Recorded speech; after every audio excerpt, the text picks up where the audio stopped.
You R live. দেখো তো sound আসছে কিনা।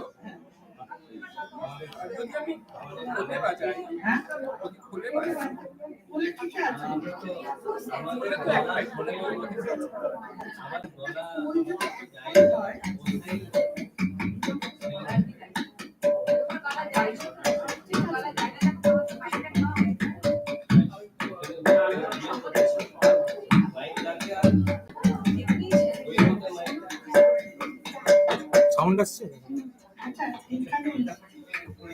ঠিক আছে।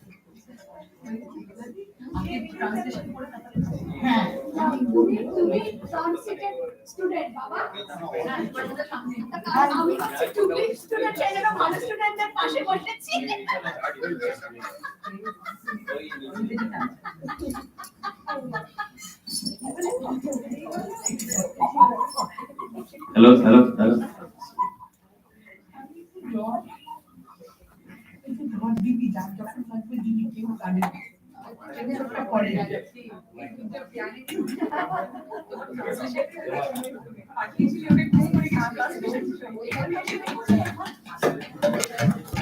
হ্যালো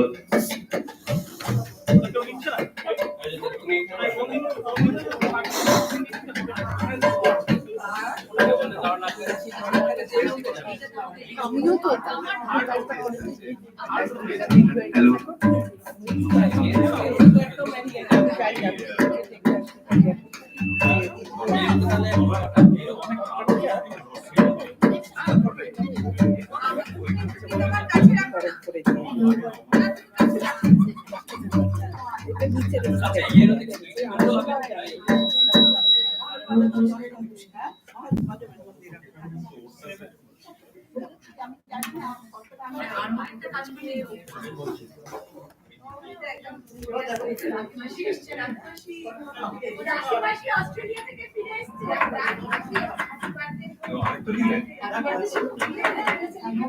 হ্যালো হ্যালো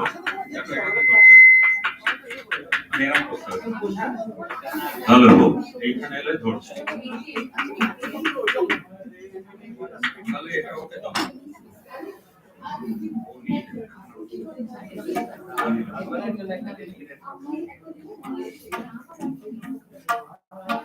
হ্যালো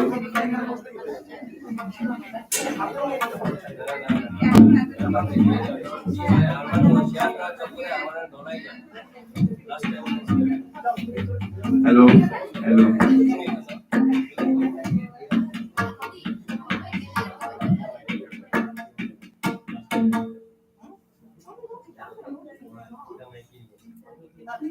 এটা তো চলছে।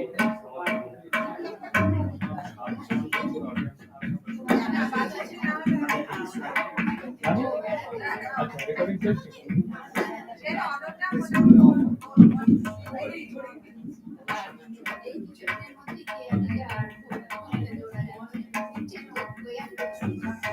হ্যালো হ্যালো হ্যালো হ্যাঁ, সাউন্ড আসছে। দেখুন একবার।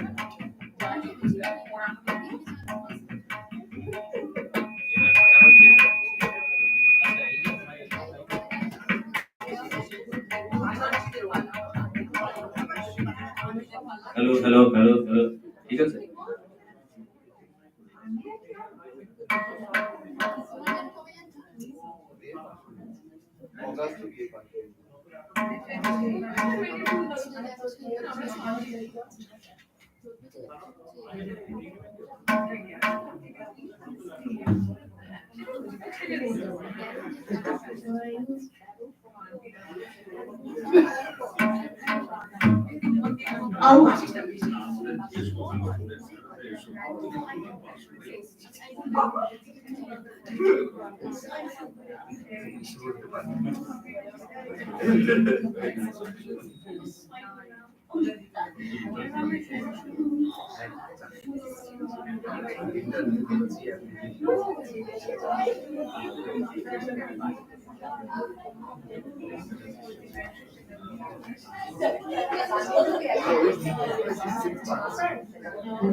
না, এটা অন করে দাও। এই টিভিটা অন নেই। হ্যাঁ, তা ওয়াইফাই দিয়ে ঢুকতে হবে না? ও ঠিক আছে।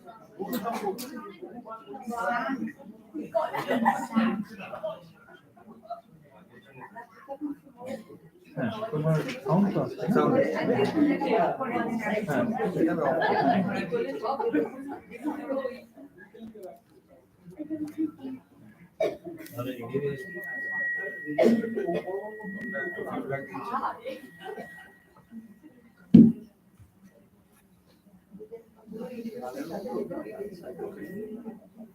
গানের সময়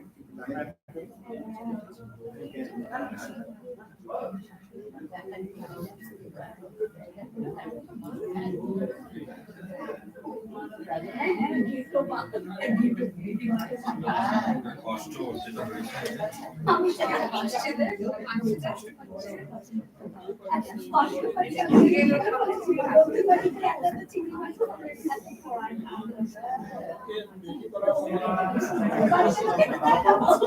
এইসব শুনতে হবে।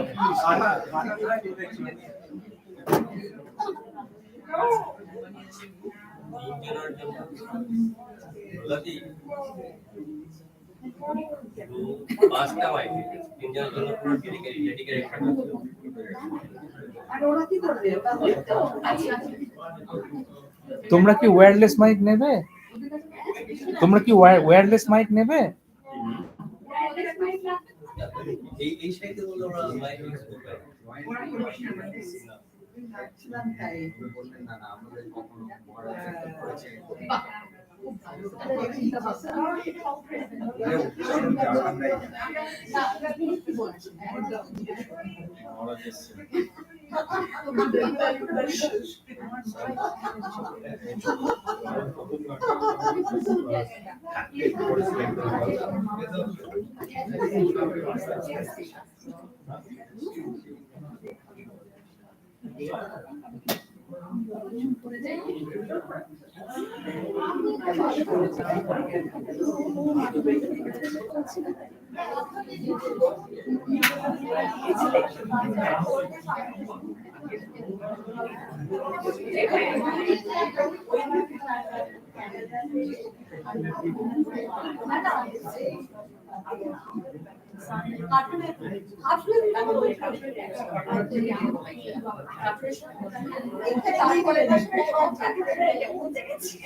Yeah, good to go?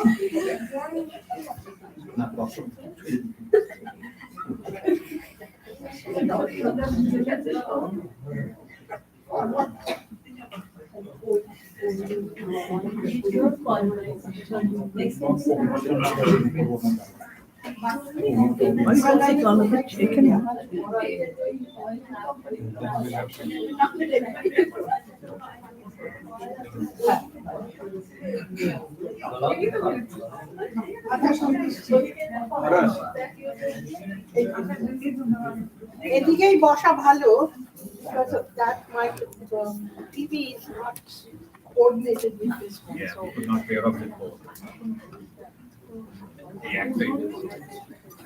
বলার কোনটা বলতে অ্যানাউন্স করব তুমি ওয়্যারলেস মাইক নিয়ে নাও শুধু তো ওয়্যারলেস মাইক নিতে দাও না দাঁড়া কোথায় তোকে হাঁটাচলা করতে হবে না সে ওই ইয়েতে আছে ড্রয়ারে। বলতে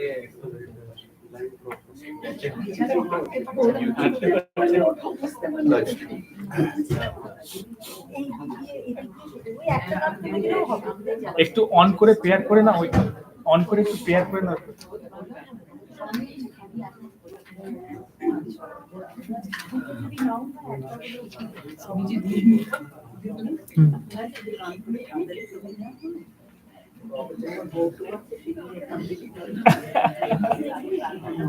না না, তোমার তো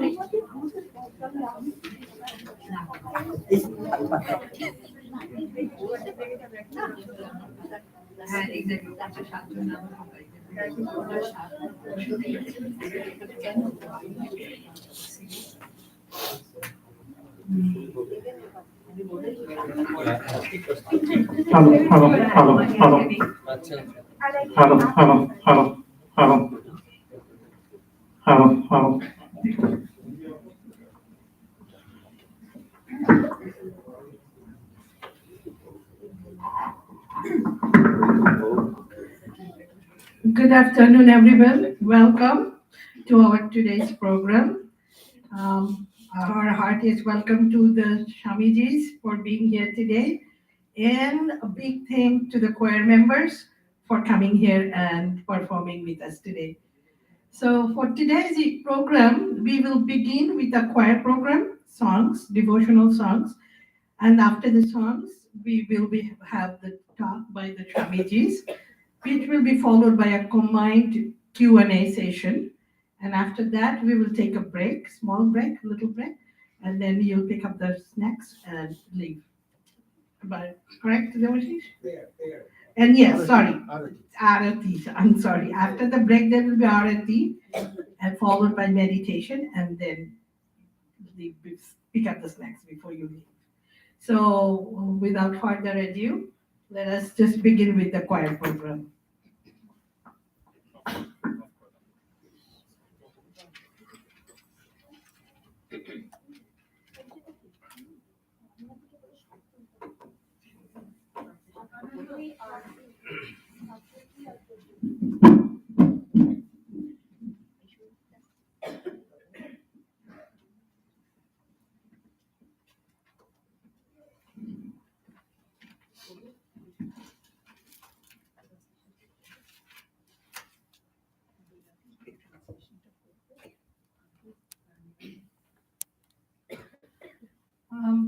One more thing about the choir program.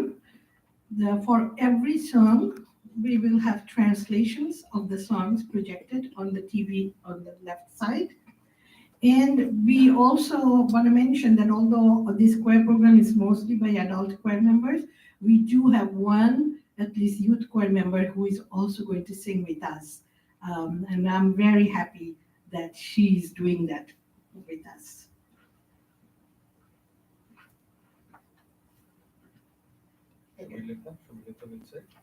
Yes, let us begin. Glory to Lord Ramakrishna, who removes all fears from our lives. Glory to Lord Ramakrishna, the divine universal power in the form of a human. The world is going to an abyss of desires and greed. You reincarnated as an avatar and savior with sun's power and grace. Glory to Lord Ramakrishna, who removes all fears from our lives. Lord Ramakrishna, you united all religions and humans into one. All living human beings are crying for you to relieve us from the pains. Glory to Lord Ramakrishna, who removes all fears from our lives. You are the liberator who understands our pains and protects all of us. We have heard your heavenly message. We have come to your doors with a humble request for liberation. Glory to Lord Ramakrishna, who removes all fears from our lives.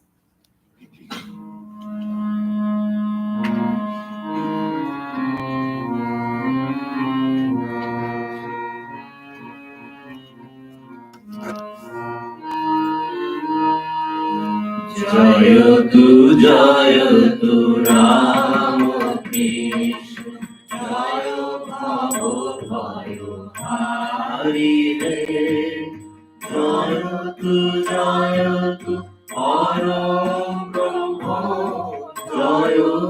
রূপ ধারি হে, জয় তু রাম কৃষ্ণ, জয় ভব ভয় হারি হে, জয় তু পরম ব্রহ্ম, জয় নর রূপ ধারি হে, জয় তু রাম কৃষ্ণ, জয় ভব ভয় হারি হে।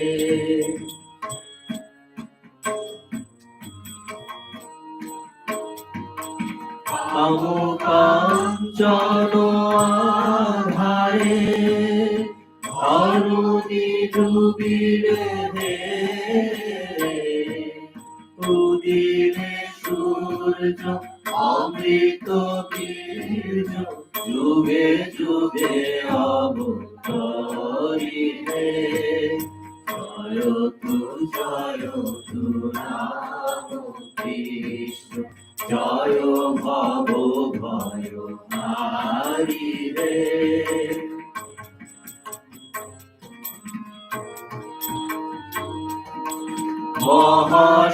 মহাসমন্বয় করে রাম কৃষ্ণ একাধারে, রাজ্য কেন সকাতরে, জগতের নর নারী হে, জয় তু রাম কৃষ্ণ, জয় ভব ভয় হারি হে।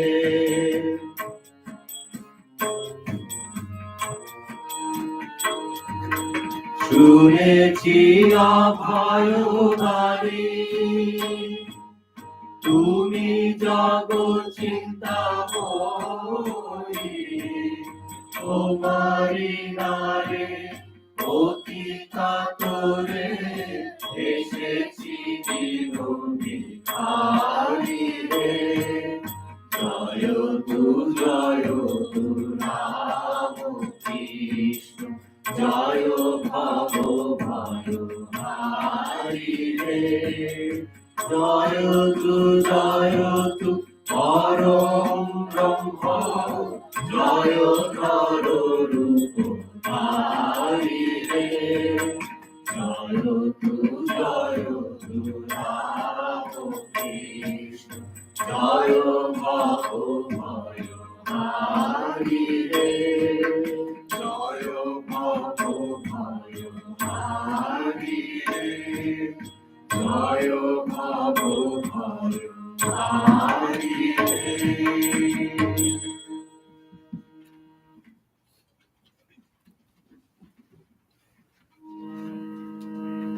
I seek shelter of your feet, Mother. Days go by, but with no sight of that. So I pray day and night to you, the Savior of the poor. I do not know by what name to address you. So I call you Ma, the name you have taught me. Even if the children are bad, a mother is always loving. And that is why I seek the shelter of your feet, O the Savior of all pains. I am a poor and lonely traveler in this dreadful world of wealth and riches. Death is chasing me like a snake. My scared soul calls for you, the three-eyed mother. Illusions of this worldly life drives me astray. So I pray to you, Mother, show me the righteous path and rescue this drifting soul.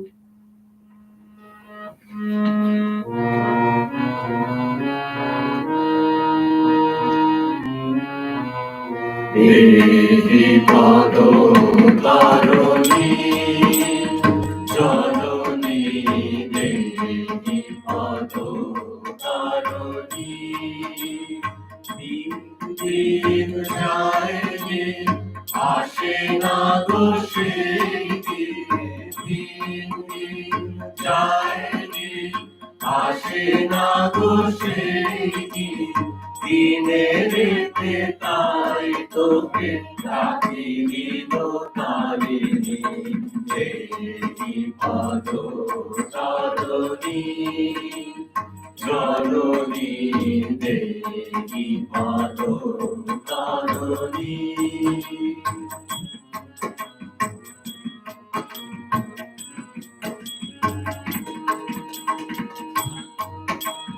জানি না কি বলে আমি ডাকিব গো মা তোমার শিখাইছো মা বলিতে মা বলিয়ে ডাকিতাম জানি না কি বলে আমি ডাকিব গো মা তোমার শিখাইছো মা বলিতে মা বলিয়ে ডাকিতাম পুত্র যদিও হয় মাতা কখনো নয় পুত্র যদিও হয় মাতা কখনো নয় চরণে শরণ চাই তারিণী দেবী পদ তারিণী জননী দেবী পদ তারিণী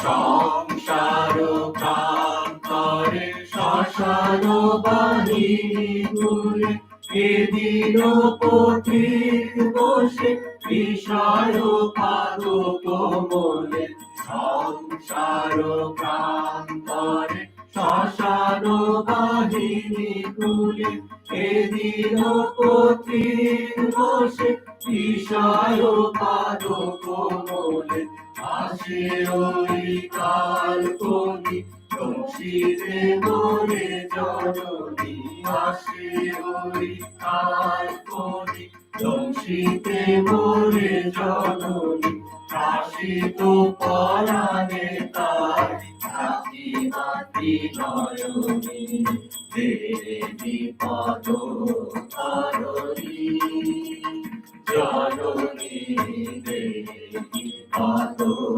তারিণী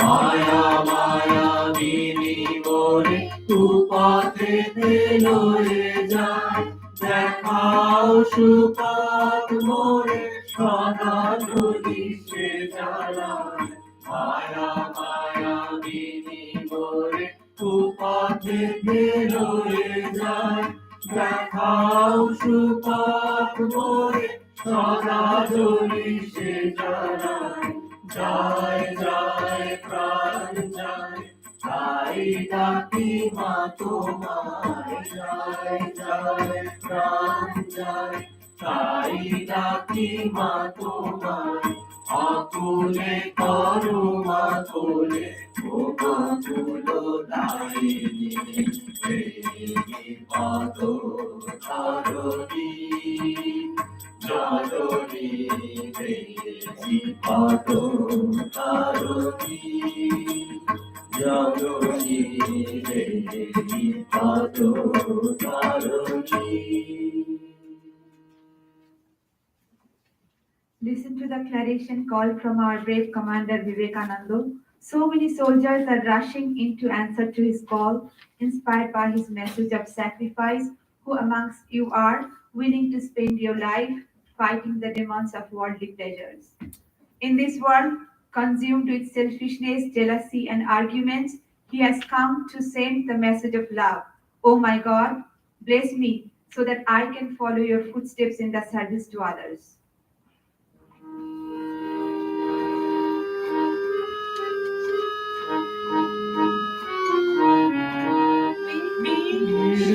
সেনাপতি বীর সেনাপতি বিবেকানন্দ ওই যে ডাকিছে আয় রে আয়, আহ্বানে তার কত মহারথী ছুটিয়া যায় বীর সেনাপতি বীর সেনাপতি বিবেকানন্দ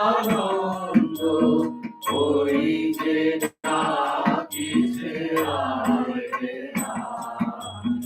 আহ্বানে তার আপনা ভুলিয়া কত মহারথী ছুটিয়া যায় বীর সেনাপতি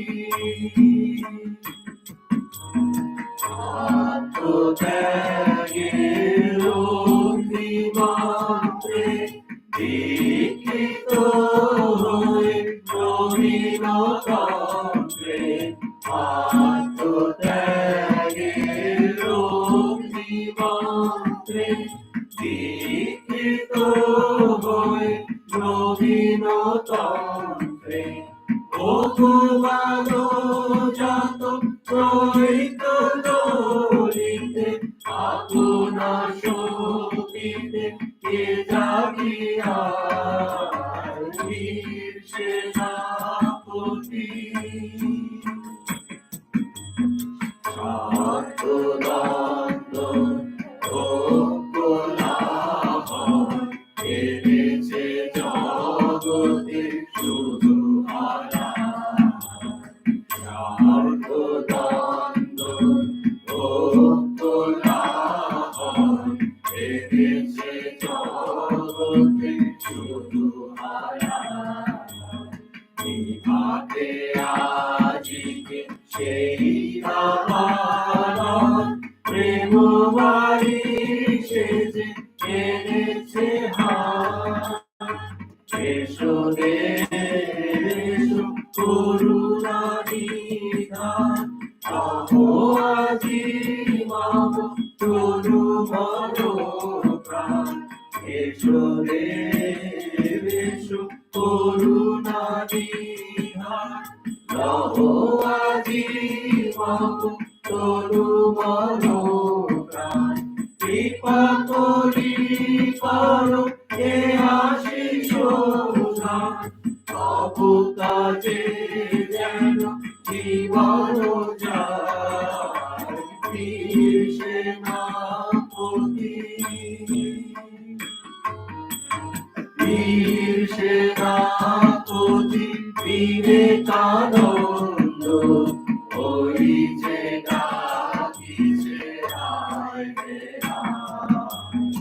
আহ্বানে তার আপনা ভুলিয়া কত মহারথী ছুটিয়া যায় বীর সেনাপতি বীর সেনাপতি বীর সেনাপতি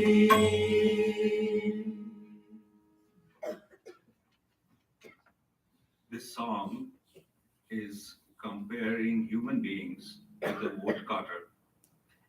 And the woodcutter who goes deep into the forest while you have the time. Oh, woodcutter, go deep into the forest while you have time. You spend your life cutting wood in the forest, but your hunger is still not satisfied. Oh, Lord Ramakrishna says, you will get more wealth when you go deep into the far jungles. Go to the far forest, you will get the sandalwood.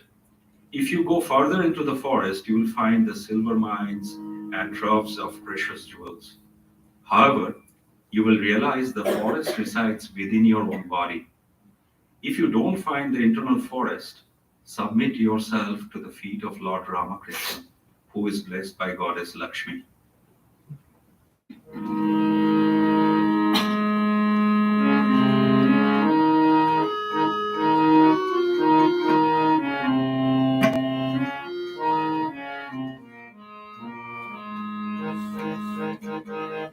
কাটুরে তুই দূর বনে যাই বেলা কাটুরে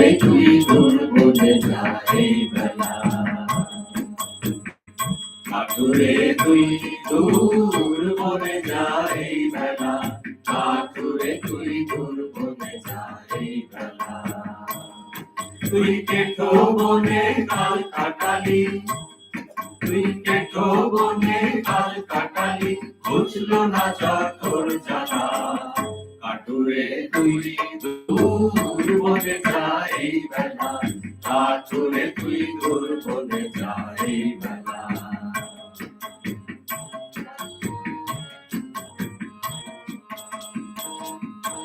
রাম কৃষ্ণ দিলেন বলে বন মিলে দূর বনে গেলে, রাম কৃষ্ণ দিলেন বলে বন মিলে দূর বনে গেলে। ওরে ও কাঠুরে তুই এবার জাদুর বনে চলে পাবি চন্দনের চেলা। কাঠুরে তুই দূর বনে যাই বেলা, কাঠুরে তুই দূর বনে যাই বেলা।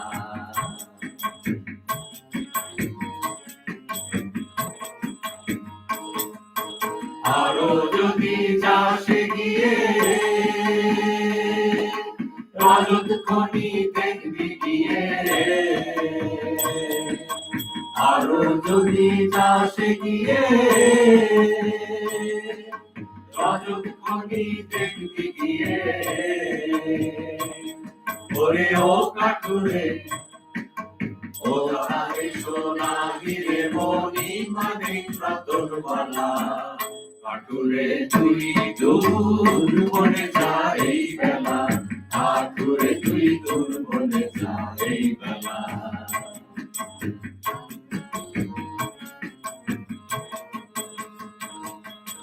দেহের মাঝে আছে সে যদি না পাস তার অন্বেষণ। দেহের মাঝে আছে সে যদি না পাস তার অন্বেষণ। ওরে ও কাঠুরে আরো রাম কৃষ্ণ চরণ, আরো রাম কৃষ্ণ চরণ সেবন চার করেন কমলা। কাঠুরে তুই দূর বনে যাই বেলা, কাঠুরে তুই দূর বনে যাই বেলা। কাঠুরে তুই দূর বনে যাই বেলা, কাঠুরে তুই দূর বনে যাই বেলা। কাঠুরে তুই দূর বনে যাই বেলা, কাঠুরে তুই দূর বনে যাই বেলা।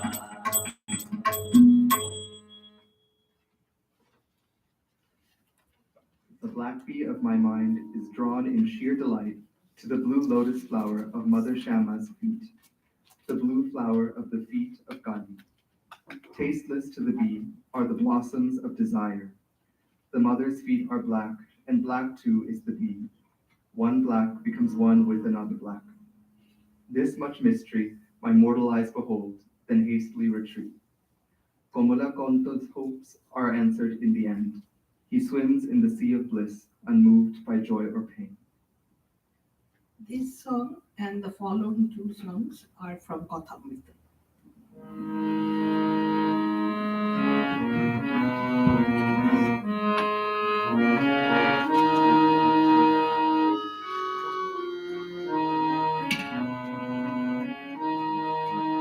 বুঝলো আমার মন ভ্রমরা, শ্যামা নীল কমলে।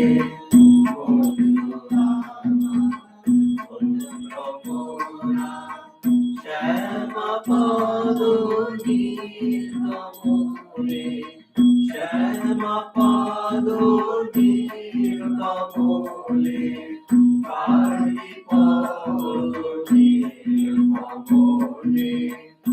বুঝলো আমার মন ভ্রমরা, শ্যামা নীল কমলে। বুঝলো আমার মন ভ্রমরা, বিষয় বিষয় মধু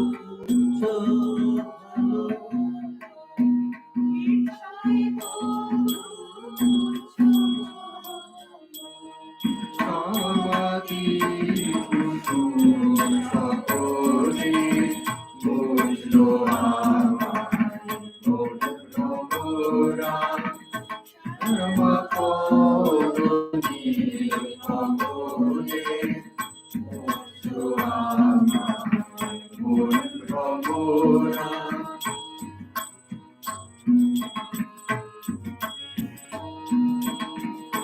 কারো কারো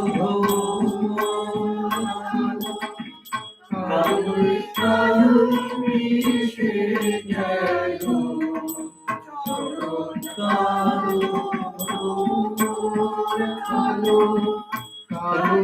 কালো মিশে গেল পঞ্চতত্ত্ব প্রধান মতো পঞ্চতত্ত্ব প্রধান মতো রঙ্গ দেখে ভঙ্গ দিলে বললো আমার ভ্রমরা শ্যামা পদনি কমলে বুঝলো আমার ভ্রমরা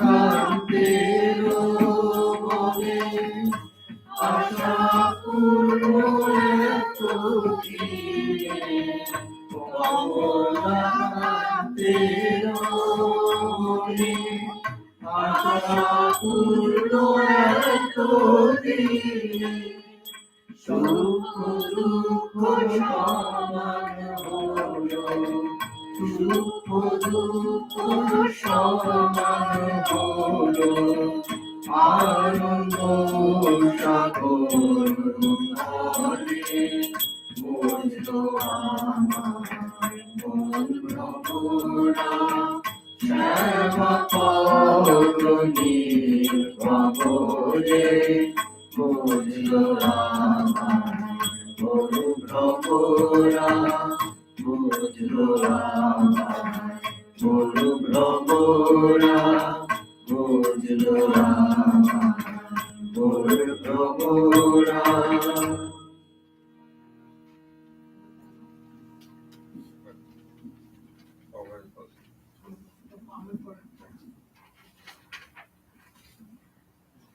I have surrendered my soul at the fearless feet of the Mother. Am I afraid of death anymore? Deep within my heart, I have planted the name of Kali, the wish-fulfilling tree of heaven.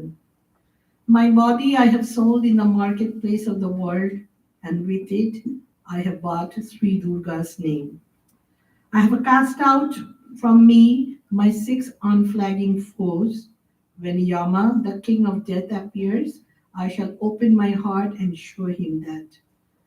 Onto the tuft of hair on my head, I have tied the almighty mantra, Mother Kali's name. Ram Prasad says, ready to sail life's sea, crying to Durga victory.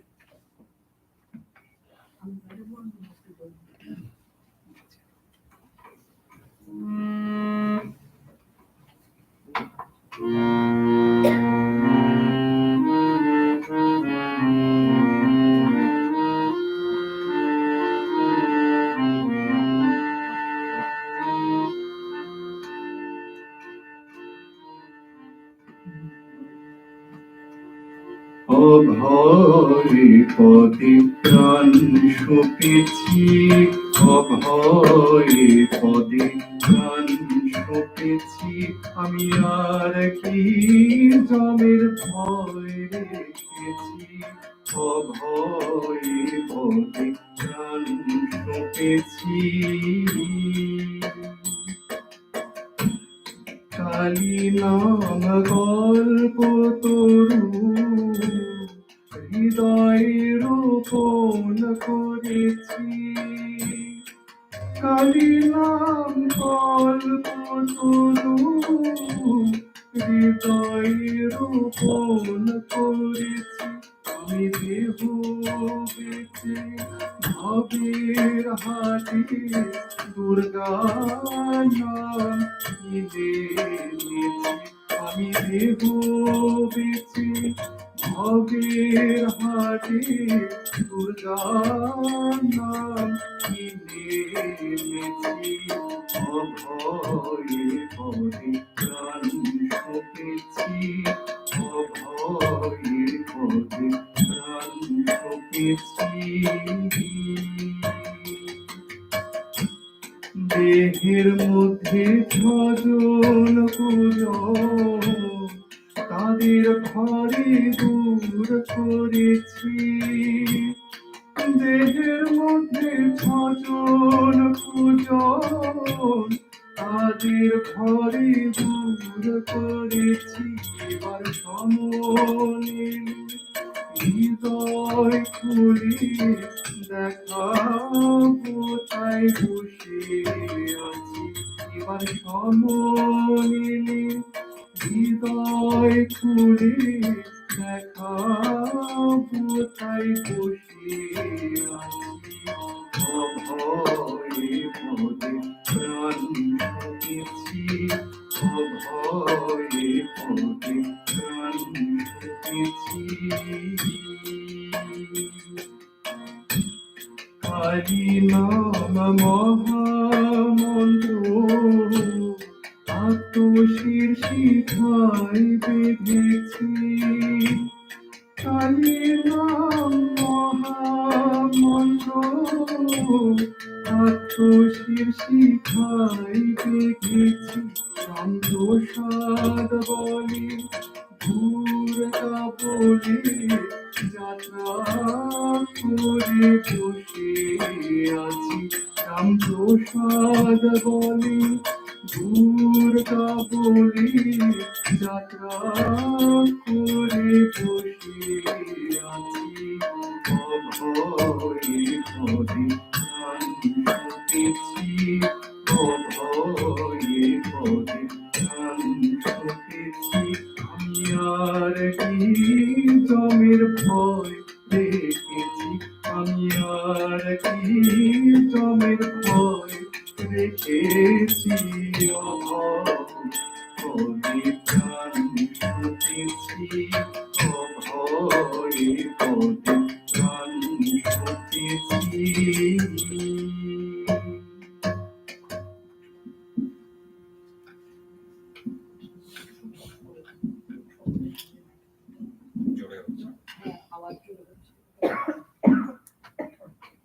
This is our concluding song to Rupshagore. This is Thakur's very favorite song.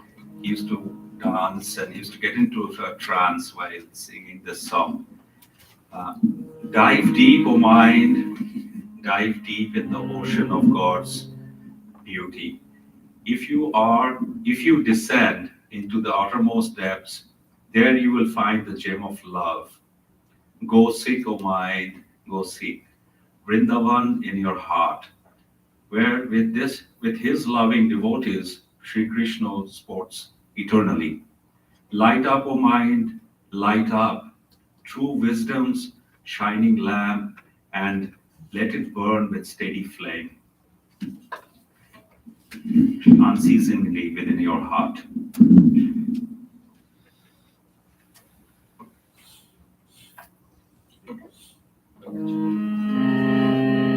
Okay, that was the last paragraph actually.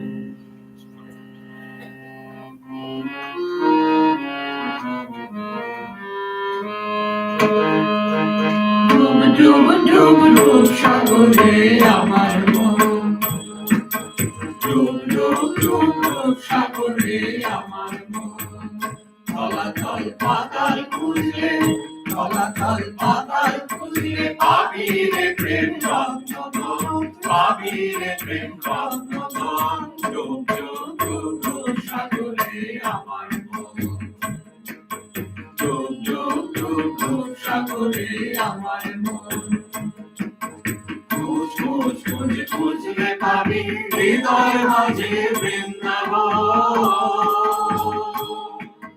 খোঁজ খোঁজ খোঁজ খুঁজলে পাবি হৃদয় মাঝে বৃন্দাবন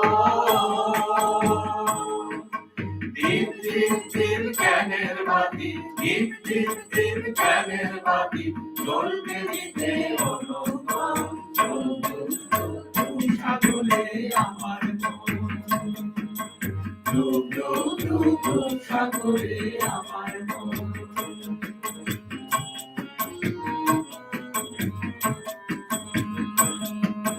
ড্যাং ড্যাং ড্যাং টাঙায় দিকে চালায় আবার সে কুঞ্জ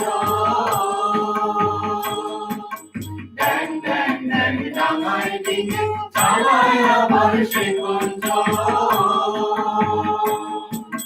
কুবির বলে শোন শোন শোন কুবির বলে শোন শোন শোন ধর গুরুর শ্রীচরণ ডুব ডুব ডুব ডুব সাগরে আমার মন ডুব ডুব ডুব ডুব সাগরে আমার মন তলাতল পাতাল খুঁজলে তলাতল পাতাল খুঁজলে পাবি রে প্রেম রত্নধন তুই পাবি রে প্রেম রত্নধন ডুব ডুব ডুব ডুব সাগরে আমার মন ডুব ডুব ডুব ডুব সাগরে আমার মন ডুব ডুব ডুব ডুব সাগরে আমার মন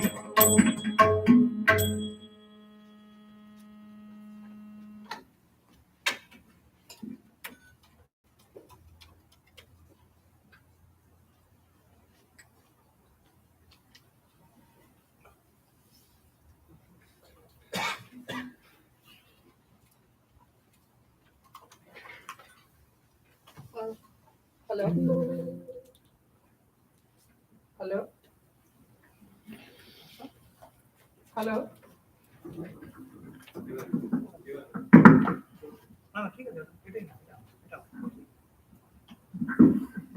Well, that concludes the choir program, and this will be followed by talks by Maharajas we have the pleasure of having with us here today.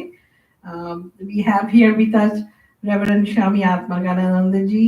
He is the Chief Resident Maharaj of the Washington DC Center, and he's also the Resident Maharaj of not President Maharaj. He also advises many other centers, runs many other centers in all the other states.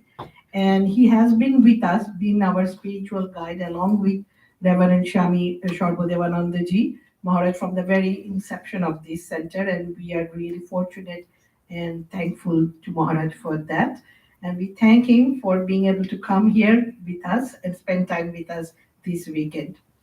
We also have with us Swami Bhashatanandaji, who started his life in the spiritual path in the Mysore Ramakrishna Mission.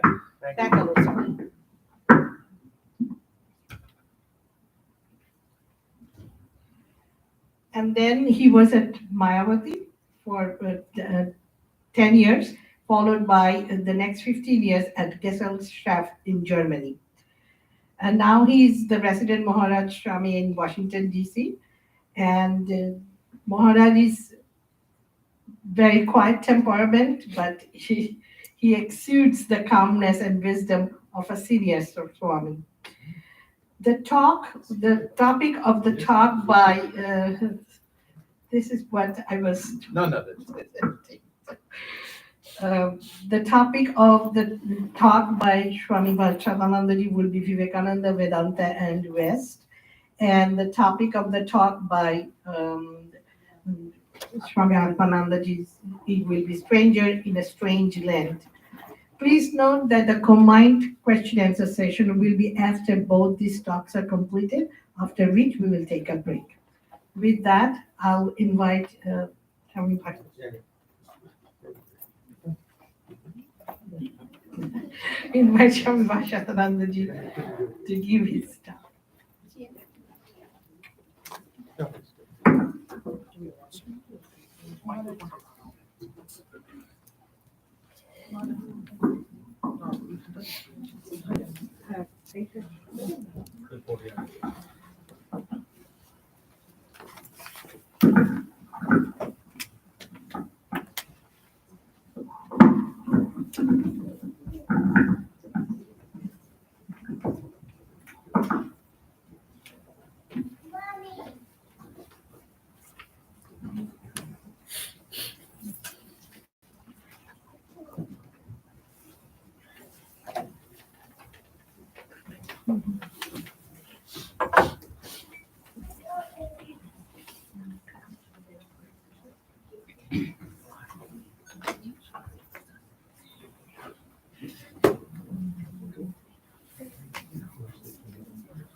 Revered Maharaj and dear and respected devotees of Sri Ramakrishna. Thank you very much for the nice words of welcome and these wonderful songs. I've enjoyed the songs very much. Thank you. In my brief talk, I'd like to say a few words on Vedanta, Vivekananda, and the West. Let me begin with a quote. Vivekananda famously said, "May be born again and again and suffer thousands of miseries, so that I may worship the only God that exists, the only God I believe in, the sum total of all souls." As we all know, Swamiji was the world teacher who first brought the teachings of Vedanta to the West. Vedanta was the message he delivered wherever he went during his travels here. But it is not that he taught something new. He, being a world teacher, he showed us how to adapt age-old, universal spiritual truths to our times and conditions. That is why we call him a world teacher. From his knowledge of world history and from his own actual experience, Swamiji saw that in the West, the community came before the individual. So he drew attention to the relevance of Vedanta to modern ideals and aspirations. Now, religion and society, as you can imagine, are closely connected. And in its social aspect, Vedanta has three major contributions to modern thought: spiritual democracy, spiritual humanism, spiritual unity. I repeat, Vedanta's contribution to modern thought is spiritual democracy, spiritual humanism, and spiritual unity. While other religions present only one ideal and one path to reach that ideal, Vedanta offers an infinite variety of ideals and paths to choose from in order to reach the same goal. That is spiritual democracy. As many minds, so many paths. Without this freedom of spiritual democracy, religion becomes authoritarian and oppressive. Spiritual freedom ensures spiritual development and fulfillment because it encourages spiritual individuality. It encourages critical inquiry. It encourages honest doubt. There is choice of a path, and there is an opportunity for verification of truth through personal experience. So that is what we may call spiritual democracy. Then the second major contribution of Vedanta is spiritual humanism, as opposed to secular humanism. Spiritual humanism shouldn't be confused with humanitarianism. It's not about doing good to others. It is more about rendering loving service to the divine, seeing its presence in all living beings. So Vedantic humanism embraces the whole of humanity, regardless of race or culture or creed or religion. And finally, the third major contribution of Vedanta is its ideal of world unity. A world unity based on political considerations, economic interests, cultural ties, or even humanitarian principles doesn't last. That kind of unity is too fragile to withstand the stresses and strains of social diversity. Social diversities without spiritual unity become explosive and dangerous to society. We are seeing that every day. So in order to be real, the unity of the world body has to be something organic. And this requires a world soul that embraces all the countless diversities and cultures and religions, aspirations and experiences. But what can such a world soul be? It can only be the one self that lives in all living beings. And this world soul, Vedanta calls the all-pervading Brahman, or the universal spirit. This is the common self of both the individual and the universe. The unity of this self includes not only humans, but every form of life, because as consciousness, it is present equally everywhere, throughout the entire creation. It is only the manifestation of consciousness that varies. That is why they say the fabric of life in the universe is organically woven. Not one atom of the universe can move without affecting the whole universe, whether we realize it or not. No one can be truly happy by keeping the rest of the world unhappy. But our present day materialistic culture has shattered that unity of existence. Instead of independence and cooperation, we have competition and conflict. To our forefathers, knowledge may have been a virtue, but for us, knowledge is power. And this has made us neglect the spiritual aspect of life, which is so central to our well-being. And this has set off a chain reaction of alienation from reality, alienation from nature, and alienation from our own true self. And this is where Swami Vivekananda enters the stage. Vivekananda's Vedanta gives us back our spiritual connection with ourselves and with all beings and things. Let us see how. Self-knowledge, Atmajnana, which is the goal of Vedanta, it has two aspects: mysticism and humanism. One is seeing God with eyes closed, seeing God in one's own self. The other is seeing the same God with eyes open, seeing one's own self in all. But when mysticism and humanism get separated, both deteriorate.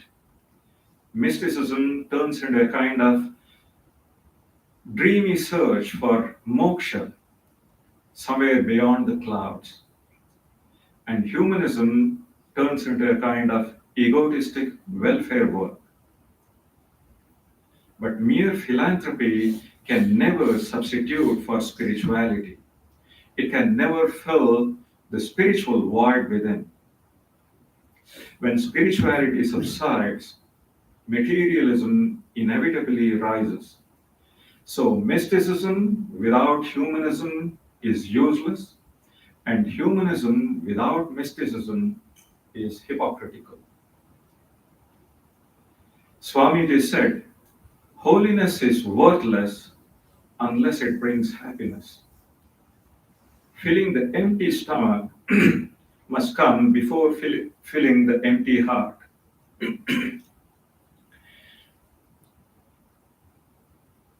This is why his new interpretation of Vedanta is so relevant to our times.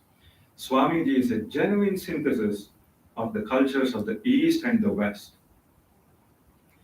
Even when he was a youth, he was fascinated by certain characteristics of the Western mind, especially the Western readiness to reason its way to truth and its active quest for liberty, social equality, and justice. Then he learned from his master, Sri Ramakrishna, the true spirit of Vedanta, worship of the living God, the God living in all hearts, who the real Vedanta glorifies. So when Swamiji saw India in a deep spiritual coma, he turned to the West. He realized that he needed Western vigor, courage, and tenacity to make Vedanta alive. In fact, he saw the Western way as the missing counterpart of Vedanta. He admired the Western spirit, its natural tendency to head into the future with courage and tenacity. He liked its impatience, not to wait for things to happen, but to make them happen. And the Western readiness to take responsibility upon itself, taking risks, but forging ahead, propelled by nothing but itself. Swamiji especially loved America and the American spirit. He was convinced that the wisdom of Vedanta could never become a social reality without the support of this Western spirit. So in his new Vedanta, he emphasized three things, three virtues, I could say: selflessness, welfare of others, and self-control. He said, unselfishness is the greatest virtue.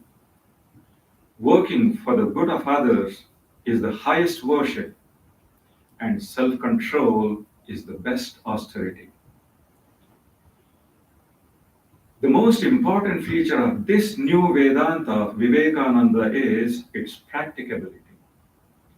It gives a spiritual orientation to humanist ideals, service as worship of the living God, God living in the hearts of all beings. This practical Vedanta shows us how to make spiritual reality a social reality. This new approach not only asserts that a human being is divine, but it also has full belief, full faith in that divinity. But one can't become divine unless one is fully human first. So in the new Vedanta, material development and spiritual development are linked. Work and worship have to be combined. The inner and the outer dimensions of our personality must be balanced and made harmonious.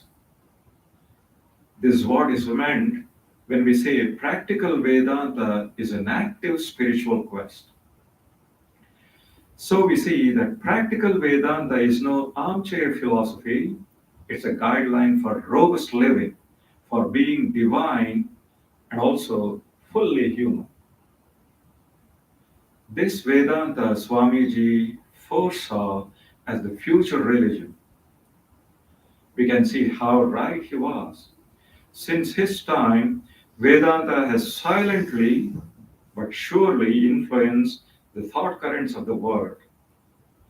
It has built up a friendly understanding among the different branches of human knowledge.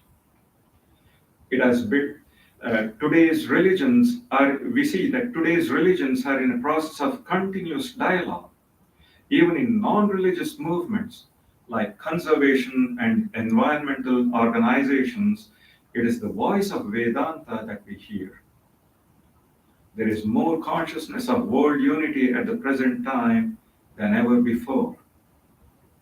The voice of spirituality is getting heard, and the wave of spiritual democracy is breaking down the barriers of conventional religion.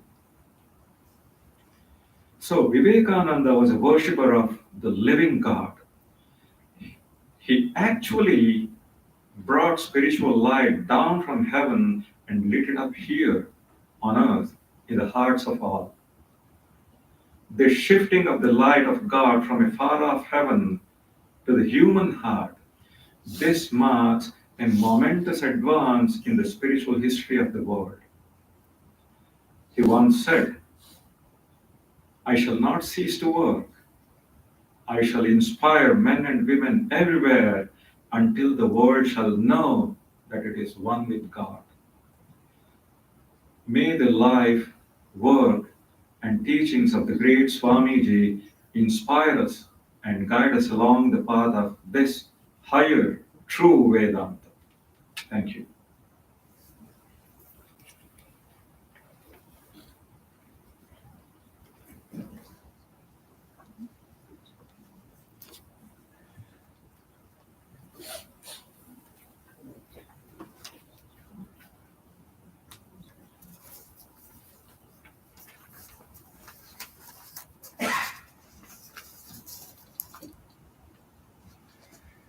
Very nice to see everyone again. We just had a very lovely talk from our Swami Atmajnananandaji, and now we can say a senior monk of our order. He's actually senior to me, don't tell anybody. I'm much older, but he joined at a very young age, 17 years old. After him, they had to make a new rule that nobody can join unless they finish some higher education. But After seeing me. after seeing him, they did. They should have done it the other way, actually. Anyhow, my topic is A Stranger in a Strange Land. Does anyone recognize that title? It was a very popular book. It was a very popular book that was written in 1961 by an American author, Robert A. Heinlein. I remember when it came out, I never read it, but it was a book about someone who was born on Mars and came to this country. And so he was literally a stranger in a strange land. Now we know this term because of the song, Mono Cholo Nije Eke Tone. What's the next line? Samsare Videshe, Videshe Beshe, Brahmo, Viche, Brahmo, yeah. So it's a very beautiful song that Swamiji sang, of course, that, oh my mind, Mono Cholo Nije, remain in your own abode, go back home. Why do you wander vainlessly like a stranger in a strange land, wearing a strange dress? Something like that. Very beautiful song. So this raises this topic of what I want to call spiritual alienation. So we'll go through this a little. I'll start by giving a little bit of the history of this song and how the important role that it plays in this meeting between Swamiji, who was then Narendranath, and Sri Ramakrishna, because we know that this was a big turning point when Thakur heard that Swamiji sing this song for the first time. we always hear about the first visit of Narendra and Sri Ramakrishna as taking place in Dakshineshwar. But that wasn't the first time. They met earlier at the house of Thakur's great disciple, Surendranath Mitra. See, Swamiji was then 18 years old or something, member of the Brahmo Samaj, but everybody knew him as a wonderful singer. And a lot of these events and people, the devotees where they lived, was all that same area in North Calcutta. So very often they would call they said, somebody called us Narendra, let him come and sing. So that was the first time that Swamiji sang for Sri Ramakrishna at Surendra Mitra's house. And nothing very special took place. Thakur saw him, he saw Thakur. We don't hear about any ecstasy and touching, nothing like that. We don't know if Swamiji felt some attraction, if Thakur recognized him at that time. We know at least a little conversation, and he said, come sometime to Dakshineshwar. I think that's about as much as we know at that particular time. Anyhow, sometime later, Narendra went to Dakshineshwar. Why did he go? Now, different theories you can say. One, perhaps Thakur said he was very honest. He was a stickler for honesty.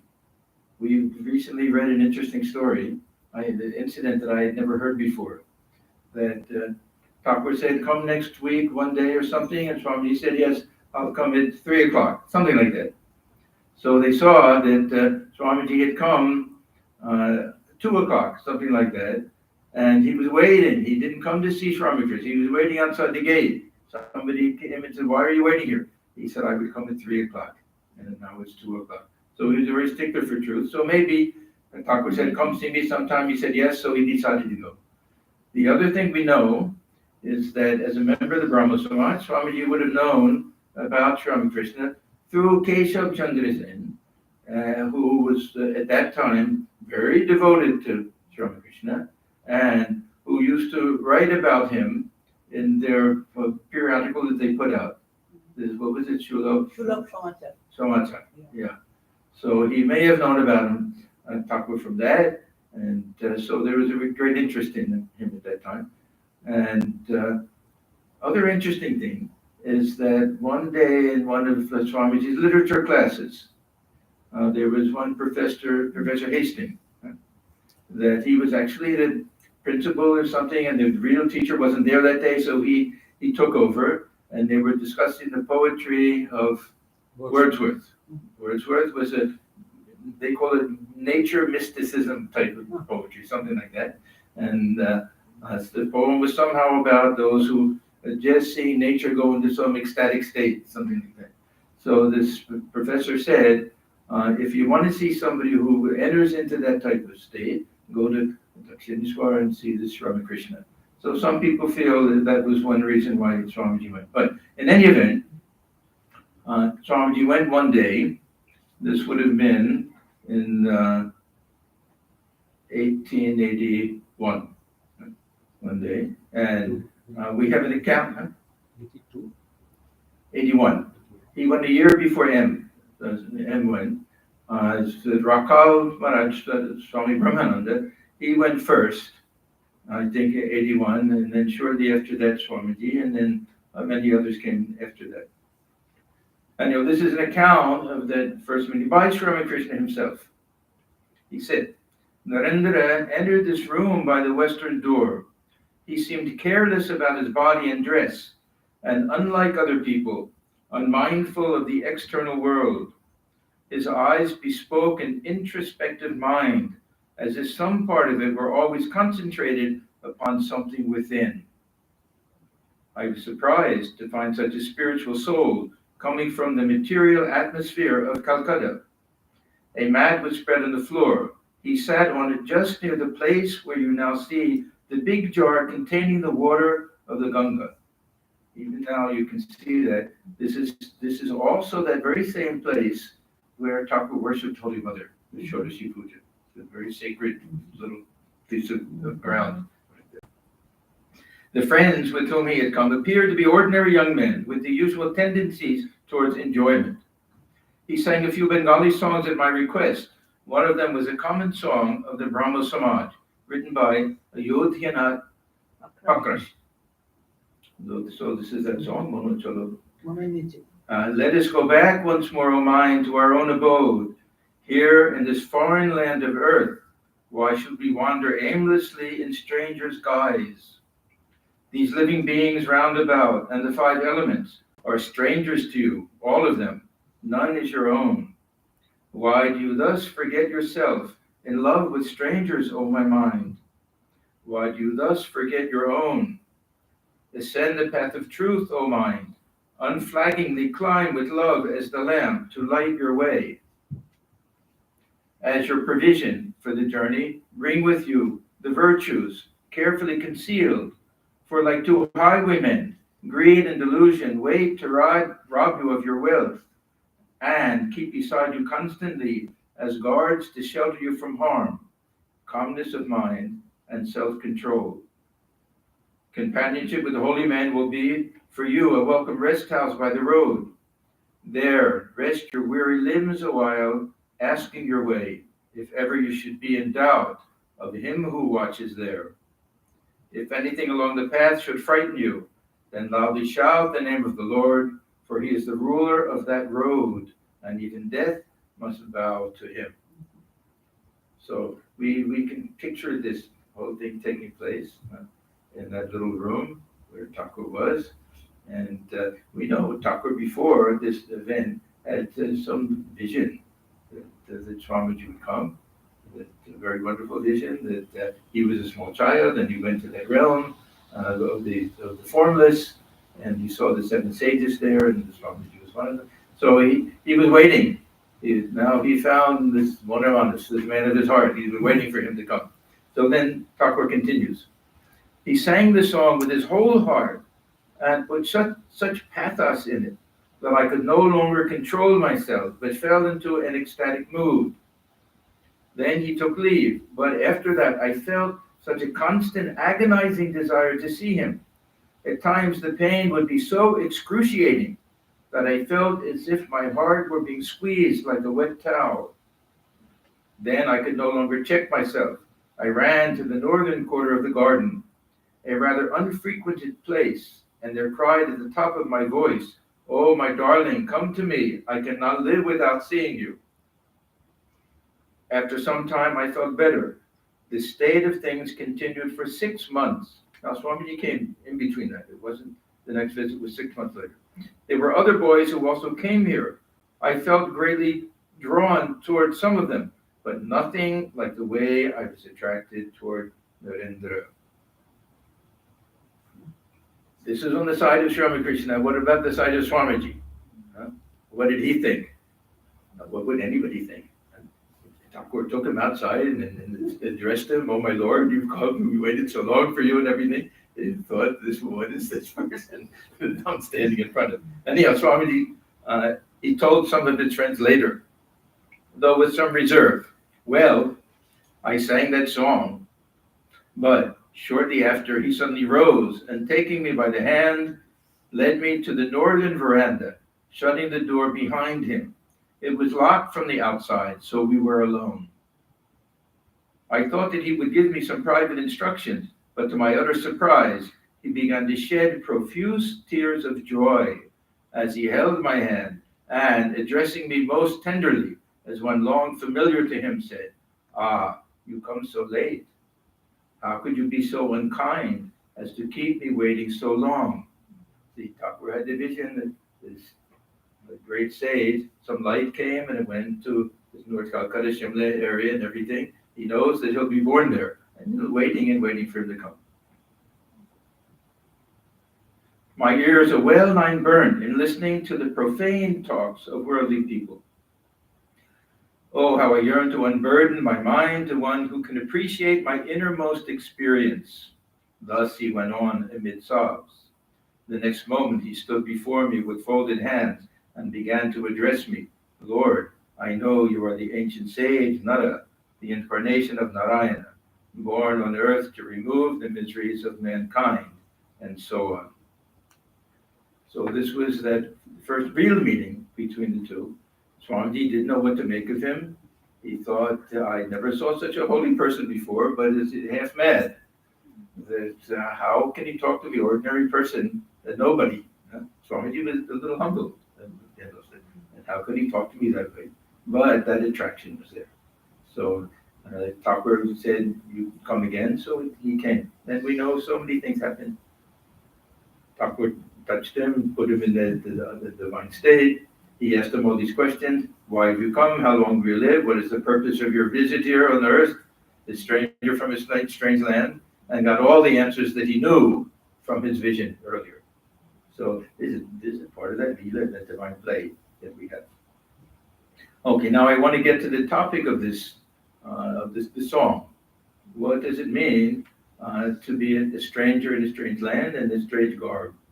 And how does that idea help us in our spiritual life?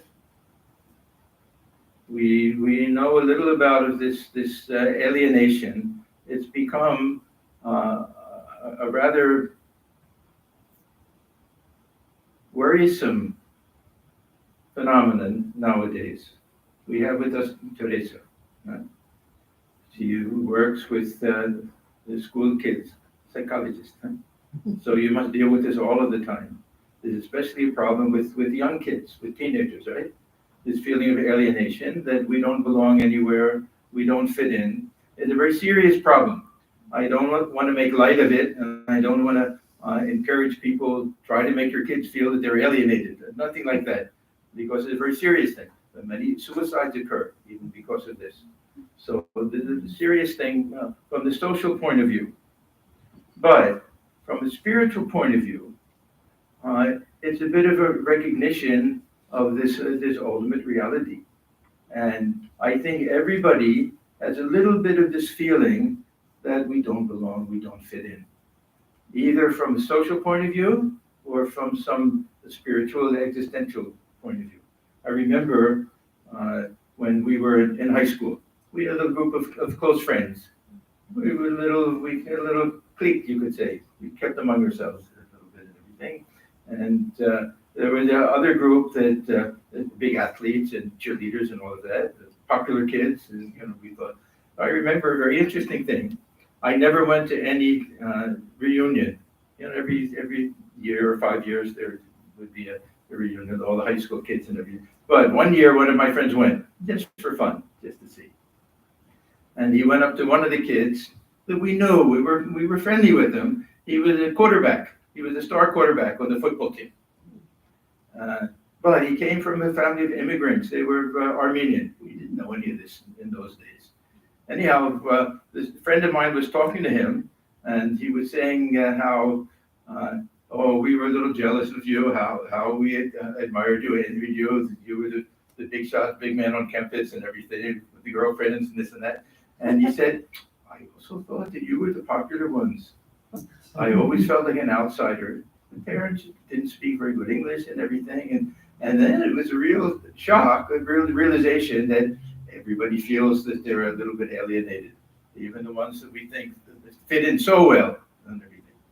So this is a condition that I think we can utilize if we understand the spiritual significance of this idea of alienation, that somehow we don't exactly fit in here. This is almost the beginning of spiritual life for many people. That somehow this isn't my real home, that I belong somewhere else, that I'm just here for a short time, that I feel out of place, I don't exactly fit in, from a spiritual point of view. So this can be a very helpful type of thing. Sri Ramakrishna used to tell the story, one of I think his most helpful stories, of the maidservant in the rich man's house. Now, this is a very common thing in this country also. In this country, very often, you'll see, if you go to a park or something, you'll see a lot of these women, these nannies. They're paid to look after the kids. They'll be wheeling the kids in little carriages and everything. Mostly they'll be African American or Latino or Filipino, all from all different places, that this is one way when they can earn a living and everything. They don't have to be very highly educated or anything. So it's a very common thing. And all the kids will be little white kids from rich families. It's a very common thing to see. They'll all be sitting together. So Sri Ramakrishna said they're all sitting together and they're chatting and they're saying, in the carriage will be, my Bobby, my Sally, this and that. Oh, she won a prize the other day, and this one, you should see the artwork that he did and everything, as if it's their own. And I had to clean our house all day long, as if it's her house, speaking that way and everything.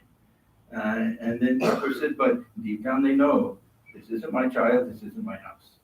That I have my own place, I have my own family, I have in the village. See, they would come into the village, live there for maybe a weekend, they would go back, or other holidays go back, something like that. So he gives a beautiful example that we should live in the world that way. That our name may be on the title for the house, but do we own that house? We're there for a short period. We'll leave it behind or sell it one day. Someone else will live there. So that we should try to cultivate a little bit of that feeling that none of this really belongs to us. That this isn't our real home. Now, what is our real home? What does that mean? We may say our real home is with Thakur Ma, that they're our real parents. We may look at it from that point of view. We may say our real home means that infinite reality from which we came, to which we'll return. We come from Brahman, ultimately we'll go back to Brahman. Or it may just mean that spiritual realm. What is my true nature? How about Ramakrishna Loka? Ramakrishna Loka, you can say that. We like to think about that also. But what is this Videsha Besh? What are the strange clothes that I'm wearing? Even this physical body. All of these sheaths, we can say the Panchakosha, even the mind. This is that strange dress that I'm wearing. But the real me is something beyond all of these things. This is all the disguise that I'm wearing. The dress, foreign dress, we can say. So what is our real home? Our real home is the self. We can say Brahman. We can say that infinite reality from which we came. So we can look at it this way, that our real home is not any physical place. Our real home means our true nature, and we've forgotten it. This is the other thing. There's another beautiful song that Thakur used to sing. This is Bhebi Dakmo, Keo Karunoi. There are a lot of these songs, we don't like to hear it. It's too harsh a truth. Oh, my mind, think about this very deeply. Nobody is your very own. This is a beautiful song. He says, remember this, O mind. Nobody is your own. Vain is your wandering in this world, trapped in the subtle snare of Maya as you are. Do not forget the mother's name. Only a day or two people honor you on earth as Lord and Master. All too soon, that form so honored now must needs be cast away when death, the Master, seizes you. Even your beloved wife or husband, for whom, while yet you live, will not go with you then. She or he too will say farewell and shun your corpse as an evil thing. Thakur tells a couple of stories that even for me frighten me. There's really two stories in particular that if we really think about it, it'll just make our hair stand on end. It's, this where the disciple tells the guru that everyone loves me so much at home. And the guru says, no, Lord alone is your very own. They say, no, they'll do anything for me. They love me so much. So he said, okay, let's do an experiment. I'm going to give you a pill. You'll take that pill. When you get home after a while, you'll fall unconscious and it'll seem to everyone that you've died. So he goes and he does that, and everyone's looking, they see weeping and wailing. His wife is there, his parents are there. They don't know what to do. They're beside themselves with his sorrow. They'll do anything to bring him back, right? They say. Then they get a knock on the door. The guru comes, disguised as some type of wandering mendicant who knows how to cure people and can do miraculous things. And so he says, what happened? They said, suddenly, my son died, my husband died like that, and we don't know what to do. He said, oh, okay, I can bring him back to life. That I have a medicine with me, that if I give it to him, he'll come back to life. They said, Bansham, we're so happy that you can do that, how grateful we are to you. And then he said, but there's one thing. One of you will also have to take this medicine, that person will die. Now I see you're all weeping, wailing so much that you love this son and husband so much that you're willing to do anything, sacrifice anything for him. Who's willing to take the medicine? So the mother says, I will do anything to bring him back, but if I'm not there, there are other children who will look after him. The wife says the same thing. No one else to earn money, as much as I want him there. One by one, each one refuses to do it. By that time, the disciple, his consciousness came back, he had awoken everything, he had heard everything. And he said, Chala, let's go. And now I understand, no one is my brother. Now, we may say that a little too harsh. There's another version of it where his body is stiff and they have to carry him outside and he won't fit through the door. So his wife says that they're ready with an axe to chop down the door. And the wife said, who will pay for a new door? You chop off his legs. We're just going to burn him up anyhow. So he hears all of that. Now, as I say, it's a little bit too strong, but this is just to give us that feeling that God alone is the one that we can really hold on to and count on for everything. We never know. This life is fickle. That we think everyone loves us so much, and we don't know. 1 minute, everything can change. I always give the example, another very bad example. I hate to say it, but it's an example. That husband and wife. The one says, I only care for the husband to be happy, or I only care if the wife is happy. And that's all I care about. And one day, husband or wife comes back and says, well, darling, you'll be very glad I met somebody that I fell in love with. They make me very happy. Now, will the husband or wife say, oh, I'm so happy? Overnight, this tremendous hatred comes. Tremendous hatred. Not just falling out of love or disappointment or anything. Yeah. So this human mind, we don't know who we can count on. But we say God alone is our very own. Just to convince the mind of that.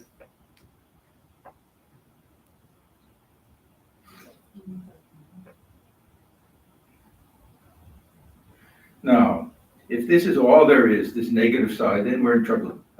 If we're just constantly saying that nobody is my brother, who cares for me and everything. But we have this other side that we have our own home someplace else. When the nannies are sitting together, they're not only saying that, oh, my Ramu did this, my Hari did this, they're also talking to each other, close friends. But I really miss my home. I won't get back for a long time. I haven't heard from my husband, wonder what the kids are doing. They'll also talk about that. It won't just be that they're identified with the other house. They'll know that that's really, and they'll have that longing to go there. This is the purpose of this feeling of alienation. It's not so we have a distaste for the world, but we have a longing for realization, a longing to transcend all this transitory nature of things.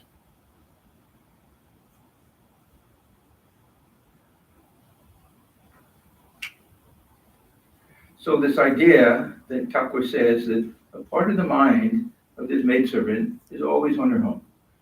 This is what we have to try to do.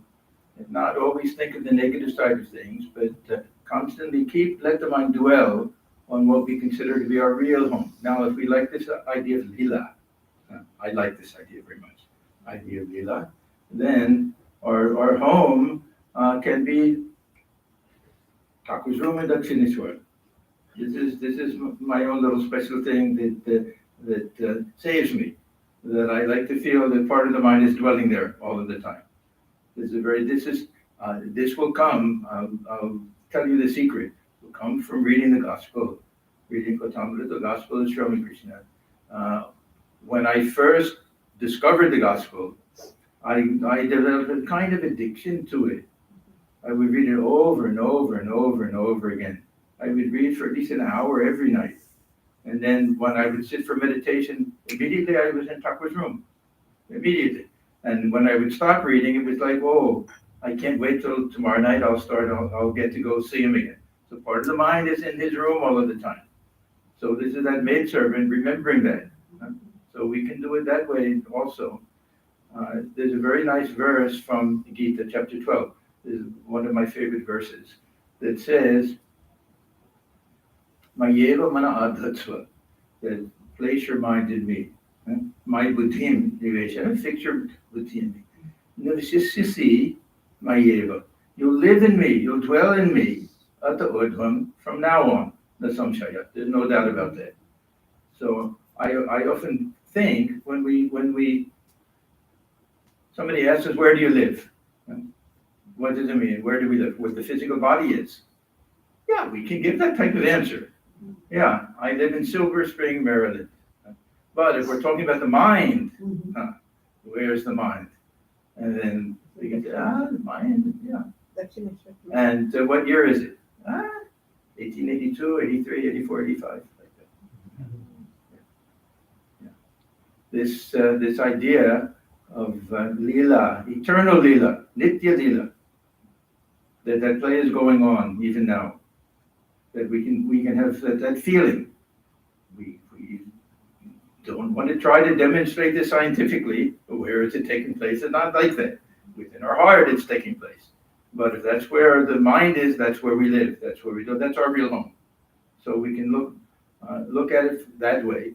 I think Johnny will say that my true nature, that I want to go through, get rid of all of these coverings and false identifications and everything. But from his devotional point of view, that can also be considered our real home.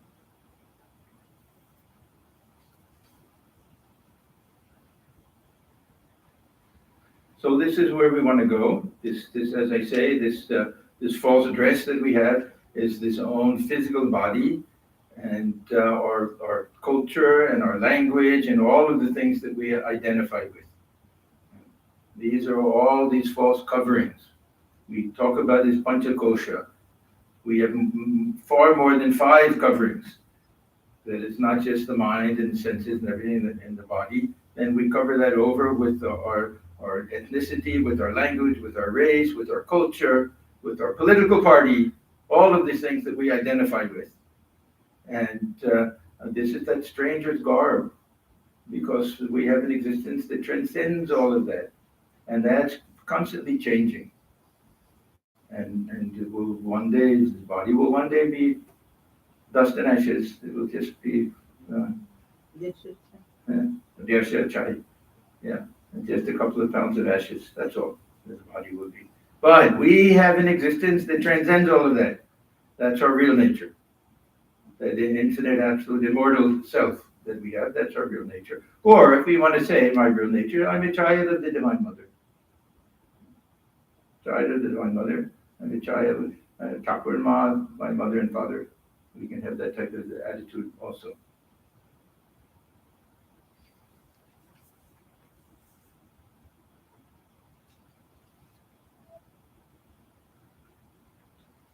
Now, if we think that this idea that no one is our own and the idea of alienation is the whole thing, then we're getting half of the whole story.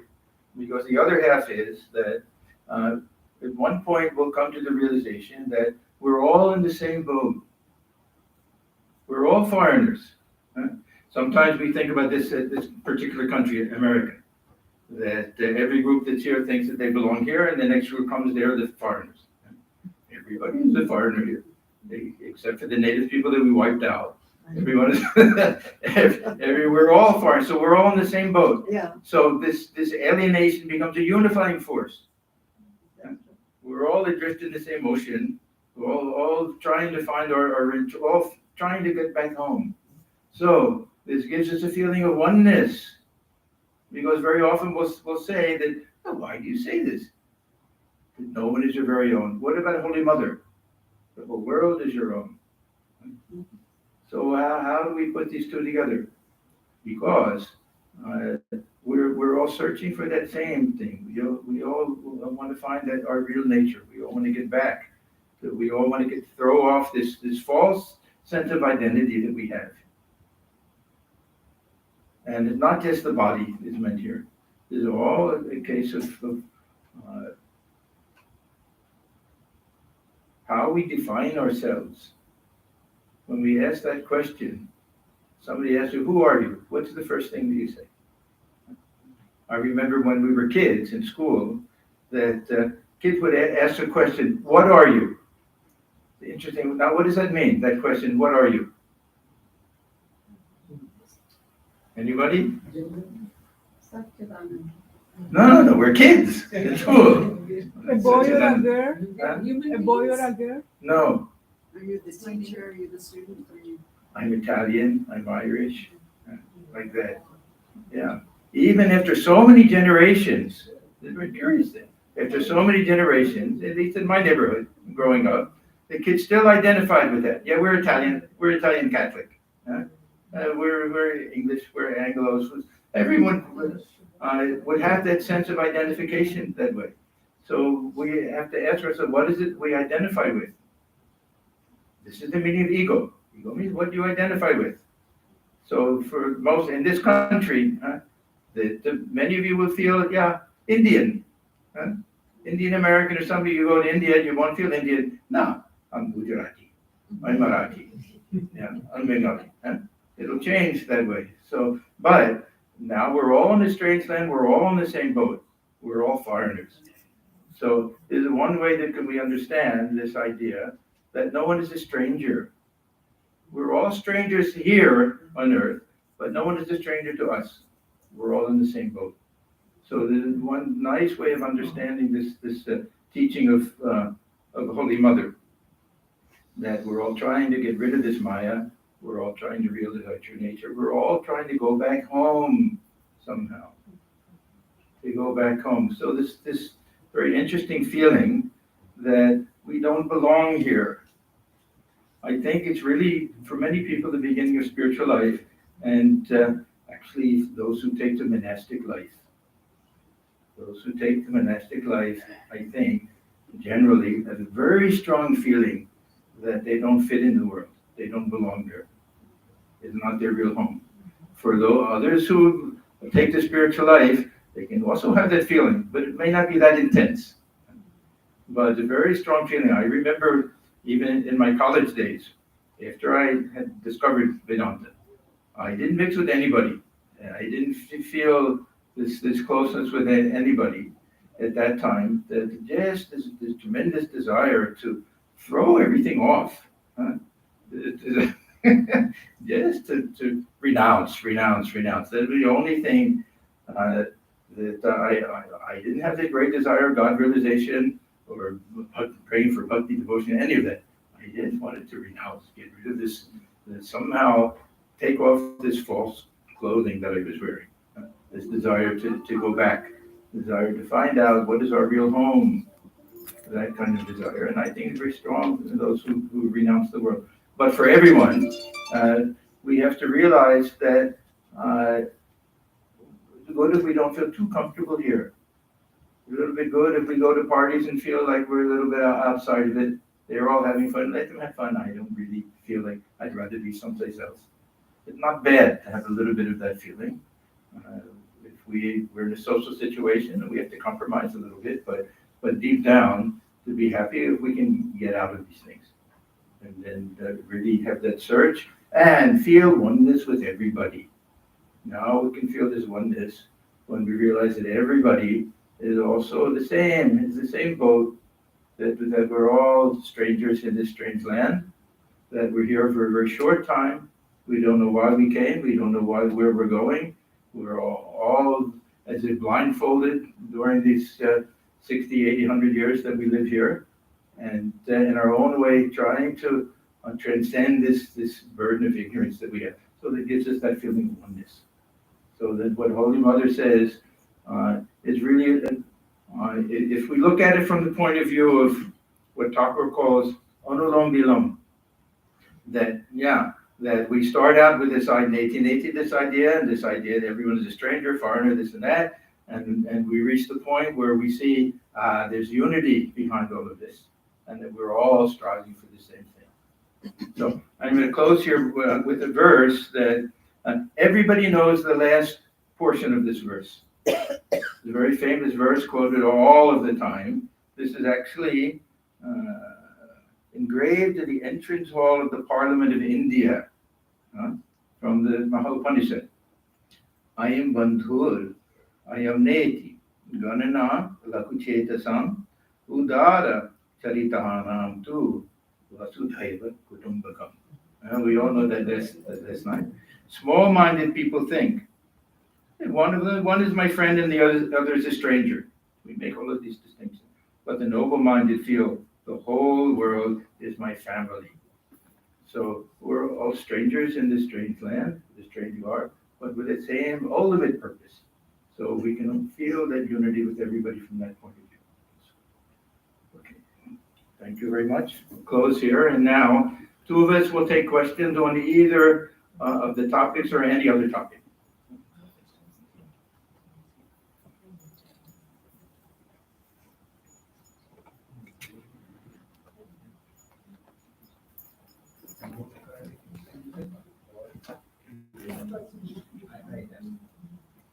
You want us to bring the chairs up? Yes.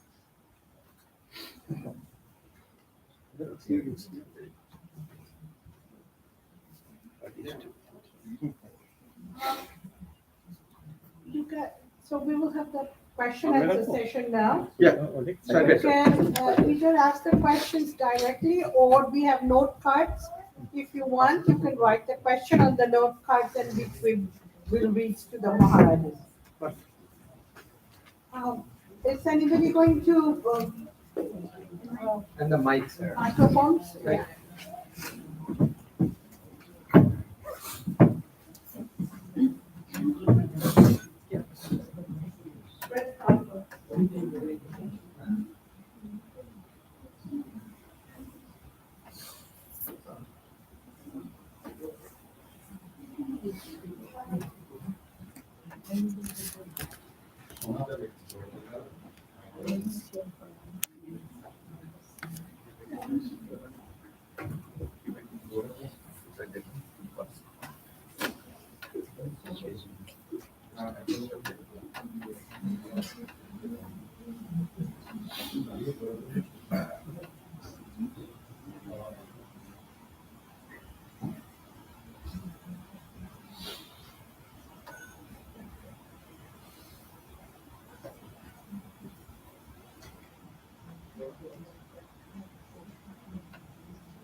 Hello.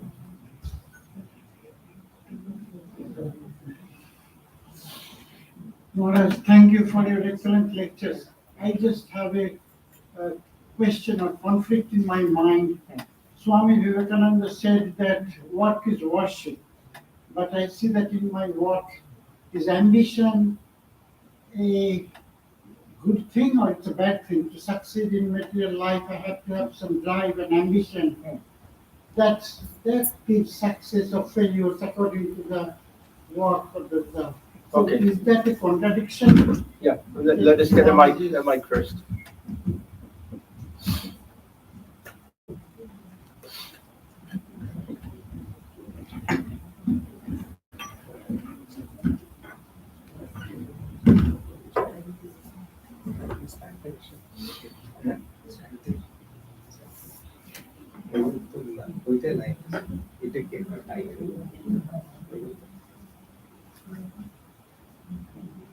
Can you bring the whole thing? Oh.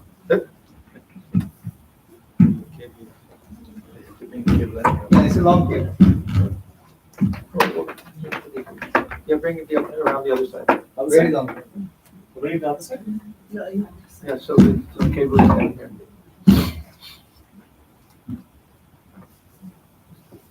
Yeah. It's good. There you go.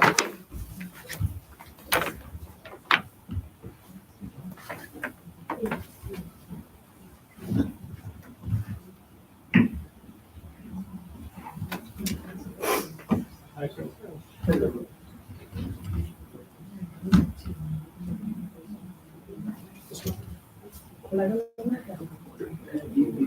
dark, right there. Yeah, there is light there.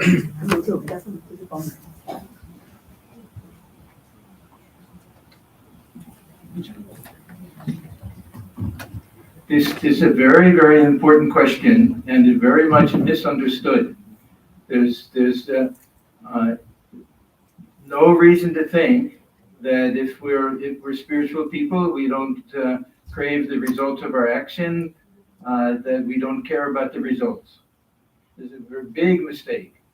If we want to do everything as an offering, then we have to do everything as perfectly as possible, with the most possible attention. If we take up any task, if it's worth doing, that means that we have a desire that we're successful. There's no glory in doing something and saying, I don't care if it's successful or not successful. So suppose you're a scientist, and you're trying to find a cure for cancer. And then you say, I don't really care if I find a cure or not. I'm doing it as an offering. I'm trying to concentrate. It'll help me spiritually if I do it without attachment. No, it's not like that. If it's worth doing, then with all of our effort, we have to try to be successful, because so many lives can be saved. And everything we do, no matter what role we play in society, if we're successful, we're helping society overall. What we want to eliminate is the exterior motive for name and fame, and if we're trying to find a cure for cancer, so that our name will be on it, and it will make a lot of money, we'll get the patent and all of that, and then of course we can't really say this is a real karma yogi type of work, and that we're doing it as an offering. But short of that, we as devotees, we should have a greater interest in being successful at whatever we do, and to do things with great care and attention, not to do anything in a sloppy manner, because it's being done as an offering. And whatever the result is after that, we accept. Then we say, now it's out of my hands. This is that we have a right to the action, but not the fruits. So, but short of that, we have to do everything possible, within limits, within reason, to be successful in what we do, and to have drive, to have passion. We talk about passion as if it's a terrible thing. There's never a good artist or scientist or athlete, anybody who works without passion. We should have or a spiritual seeker. We should have tremendous passion to realize whatever goal that we have in life. We want to be a good student. We should have very passionate about it, but also have some understanding and some calmness behind it, and non-attachment when the time comes, but to have a lukewarm attitude towards things. And, if I succeed, okay. If I don't, it's okay. This is not a spiritual quality that way. So don't feel bad if you feel some longing to be successful. It's a very positive thing, a good thing. But Why do we have a that's okay. Yeah.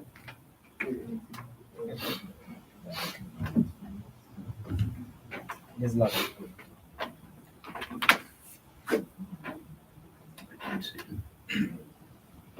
You must have heard of the four ends of life according to Hinduism. So, work as a spiritual discipline, which is what Karma Yoga is, that is meant mostly for people who are aiming for spiritual realization, who want God and God alone.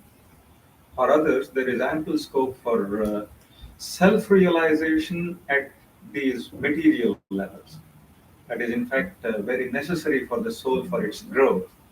Unless my soul has experienced and enjoyed something of this world and understood the transitory nature of its rewards, I won't be able to be genuinely spiritual.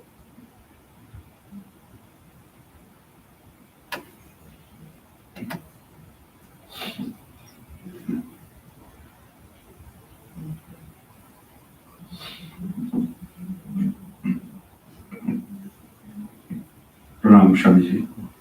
My question is related to the earlier question. I think where the mind gets into a dilemma is how do we define success? And then I think that causes the sorrow, the dilemma. When we are talking about material achievements and accomplishment, how do we define success? Is it by acknowledgement of others? Is it by attaining certain worldly materials, cash or something? Is it fame?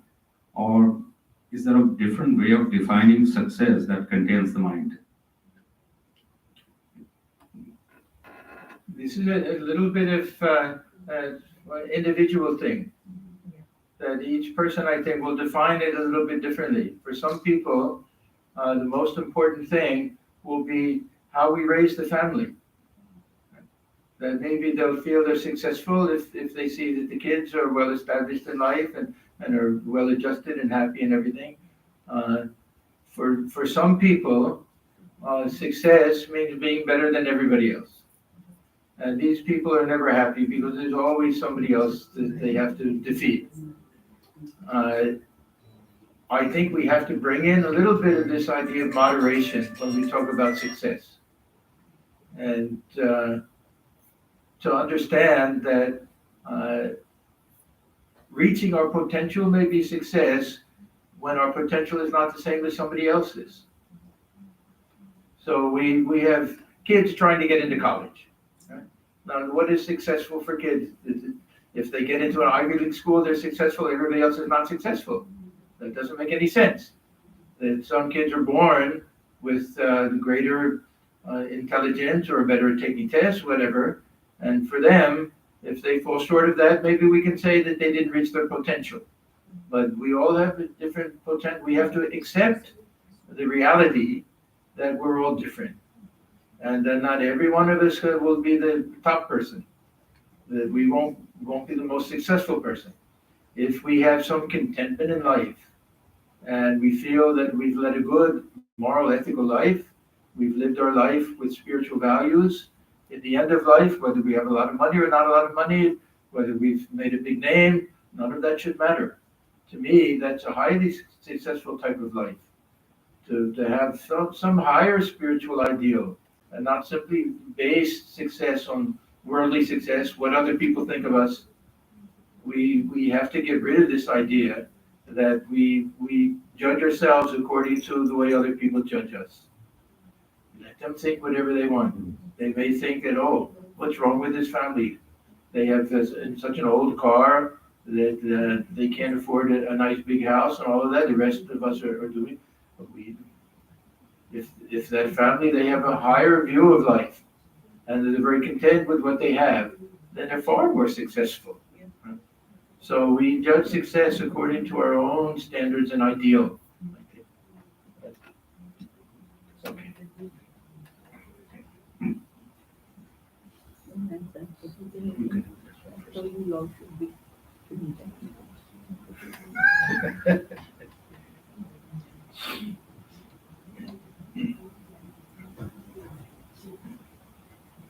Mr. Swami, the talks were very enlightening. Thank you so much for them. My question, you referred to a little bit to that, which is about the growth of the ego. So from an immature ego to a mature ego in the sansaric world, in the worldly sense, and then the transcendence of the ego in the spiritual sense. And after that too, what form does the ego take? Right? So please, can you talk a little bit about that?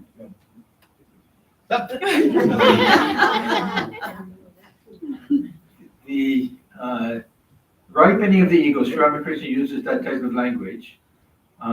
This is not just in a worldly sense, in a spiritual sense also. And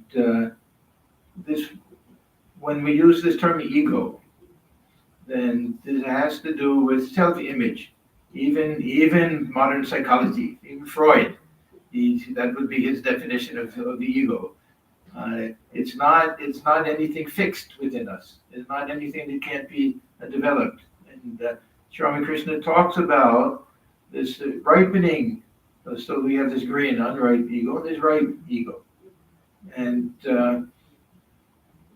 in worldly life, there are many people who have a very mature type of ego. That means that they're really not swayed very much by the opinion of other people. That they're independent. That they don't need other people to always pat them on the back and say, what a great job you did. They have certain type of maturity.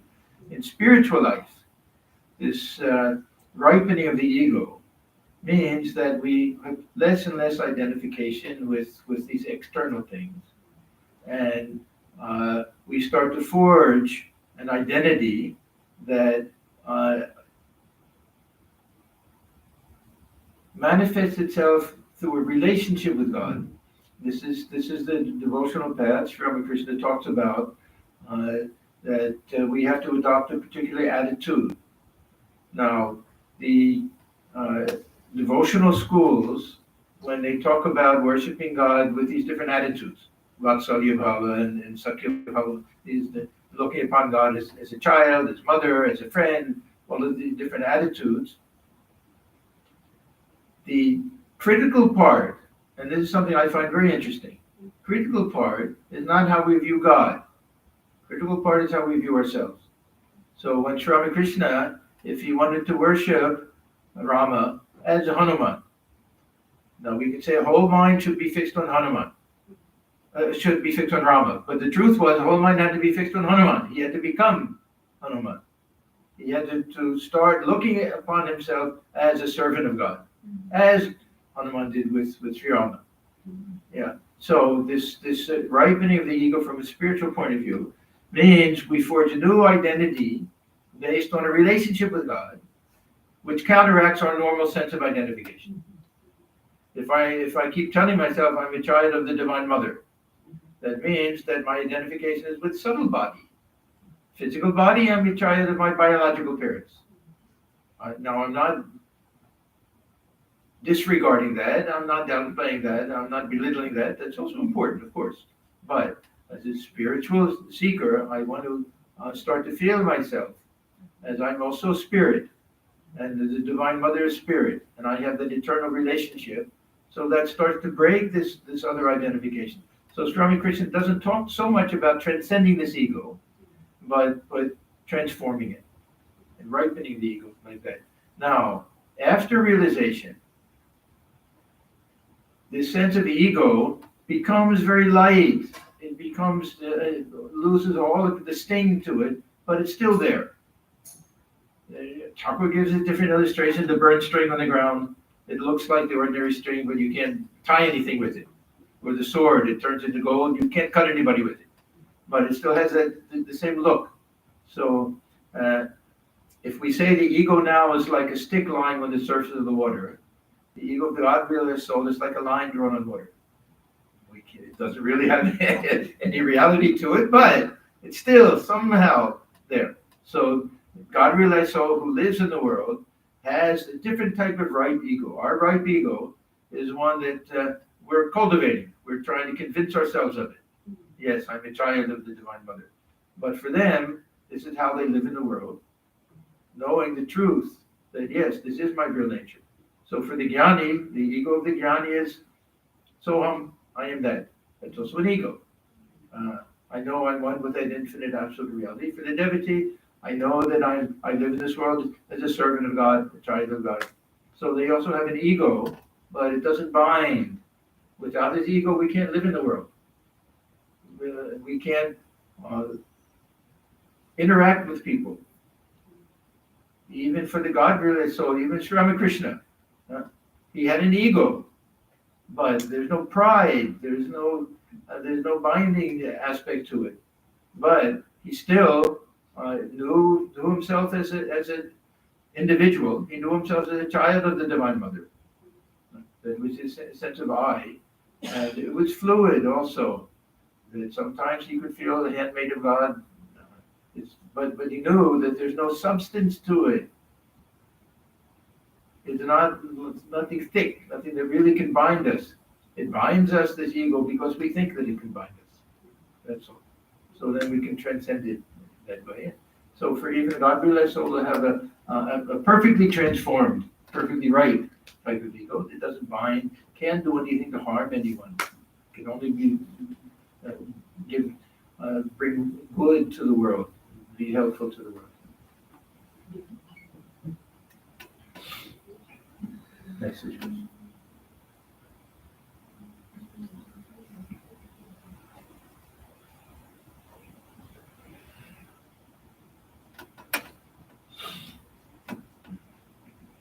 Thank you, Swamiji, for all your talks and for giving us all the upadesh and things like that. And thank you for that. And I would like to ask you, if you say this body is nothing, it's just ashes, right? But then to live and to keep your body healthy and to keep yourself active and to when you are sick you have to take medicine, and when you are hungry you have to eat. And why are those things? One answer would be, not all teachings are for everybody. The teachings apply to us differently depending on where we find ourselves in spiritual life. As long as I have this ego, this sense of I, this body and everything that is related to it is very real. It is useless to say that I am not the body. Maybe it could be the truth. It is the ultimate truth, which is not yet real to me. It has to be made real somehow. So that takes a lot of work. But we have to eat. We have to. What's the meaning of that? We have to eat. Everybody gets hungry. We have to eat then. And when we get sick, we have to have medicines or something to take care of our body. And also we try to maintain our body so that we just don't be active and just lie down there and do nothing. We always think of that. So what is this? I mean, what is this? Please sit down. Please sit down. Okay. Yeah. Thing is,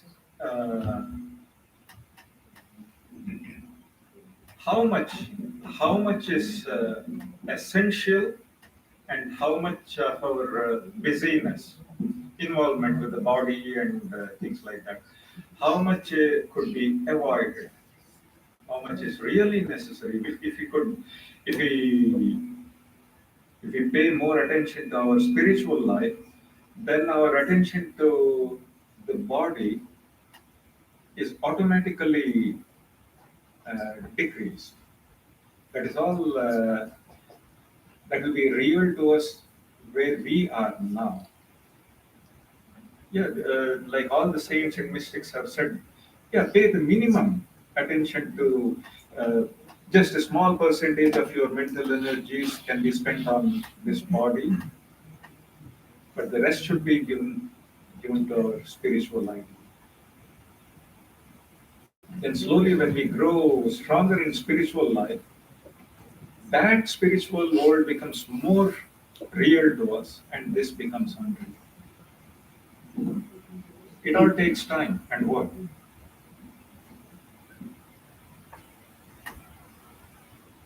Thank you, Sam.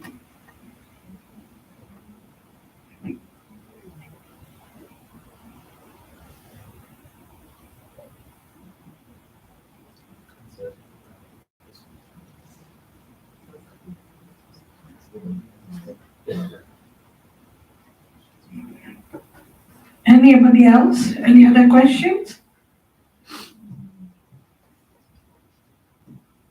Okay, then Then we will conclude this question and answer session now.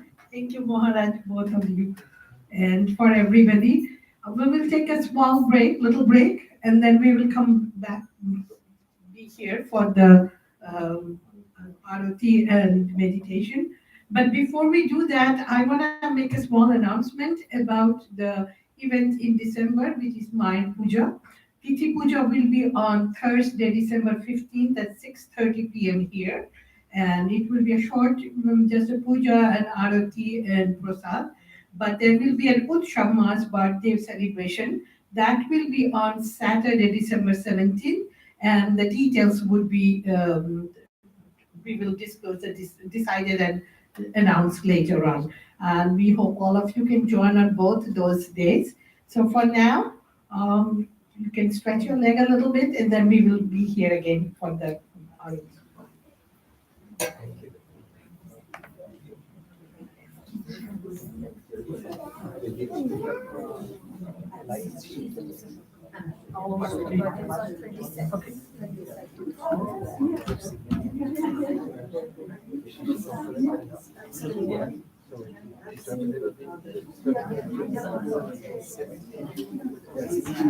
We're talking about that's the tentative part. We didn't mention it. 15th is definitely.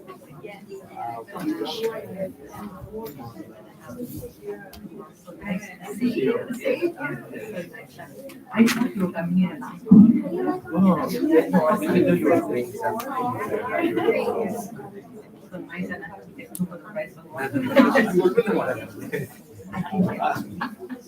okay.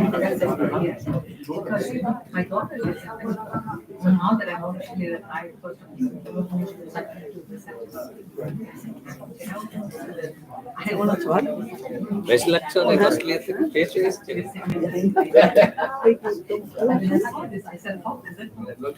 Yeah, yeah. সেই স্বপ্ন থেকে আগে Always.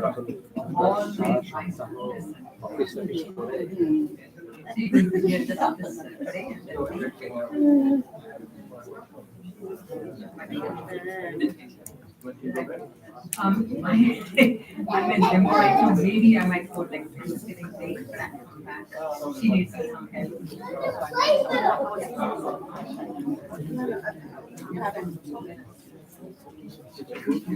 She's been married for 7 years. Since she got married, I mean, she used to work in New York. They've always lived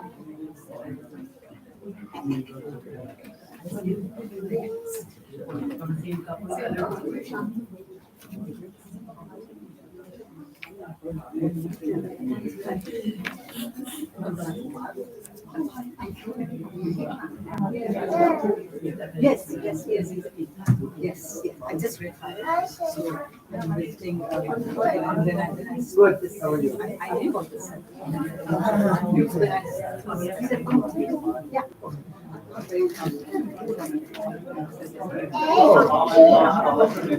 No, but I'll be coming. I'll be coming. Now it's evening, now people are like, I'm retired, so I can go off and do but just like this before the big one.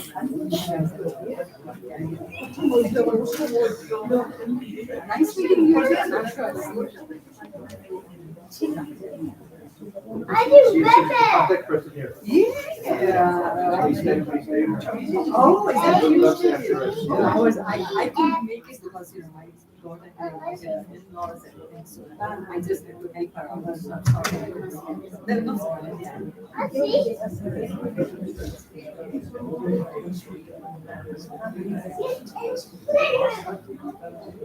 I hear you're a restaurateur.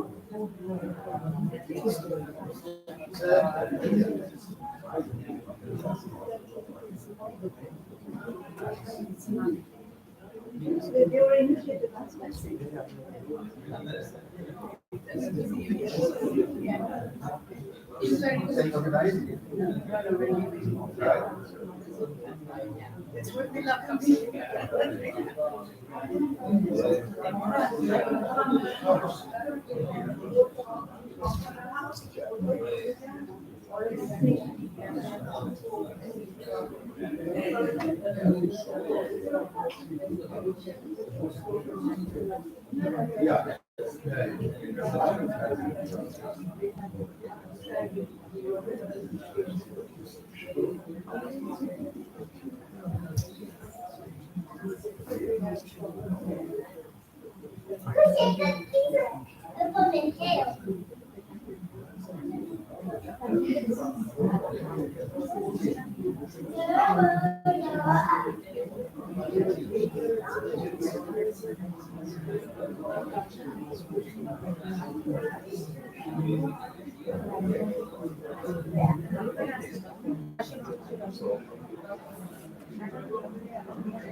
Because your love is showing me.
Then let's sing there anymore.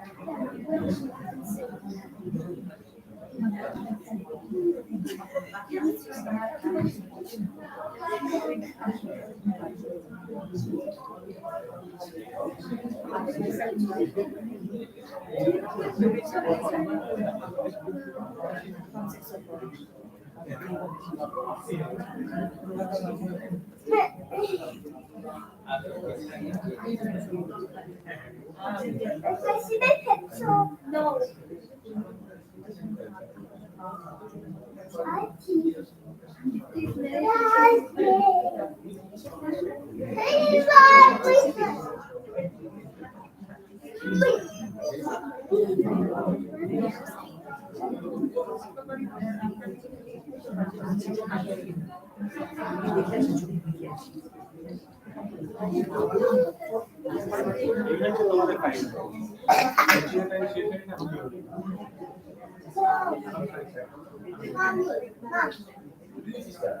Have you read my favorite book? My favorite book?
Maybe they all the wonders.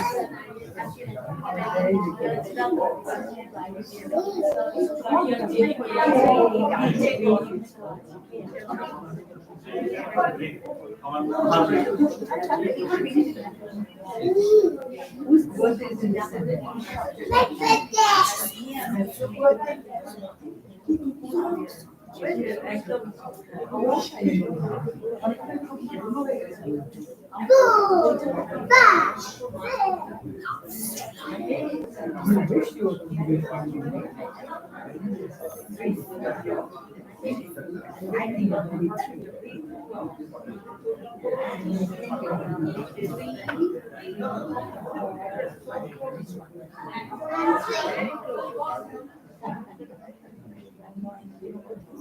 I bet 1, 2, 3, 4.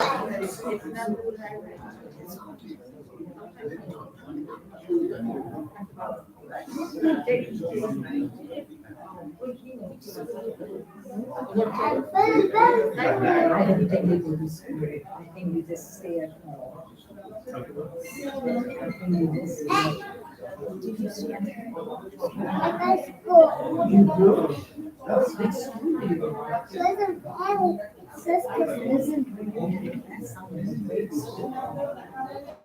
You have any friends there? No friends? No friends? I have 4 friends. No, 5. Are you going to make me a friend? Can I be your friend? Yes. Yes. But then I can come to your birthday. No? You won't invite me to your birthday? They said, today they said they're going to have your birthday. Your birthday. Did you know that? I don't know. They said they're going to have a birthday celebration on the 17th. That's what they said. Did you heard that? Did you hear that? There's a birthday celebration of Mom. That Mom's birthday celebration. Your sister has 7 mothers who celebrate. In that? That mother. Her birthday is on December 7th. One month. We can have your birthday same day. Yeah, sure. Is that all right? Why?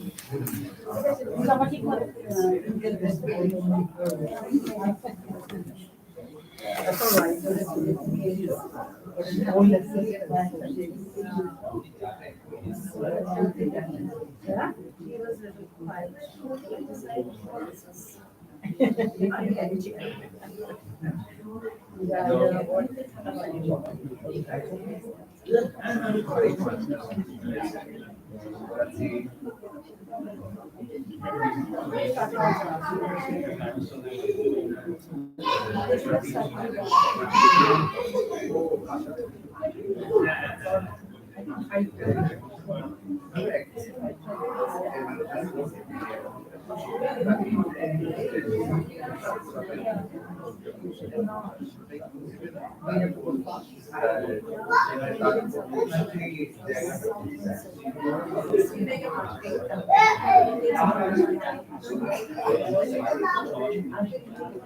Well, I live in Washington, D.C.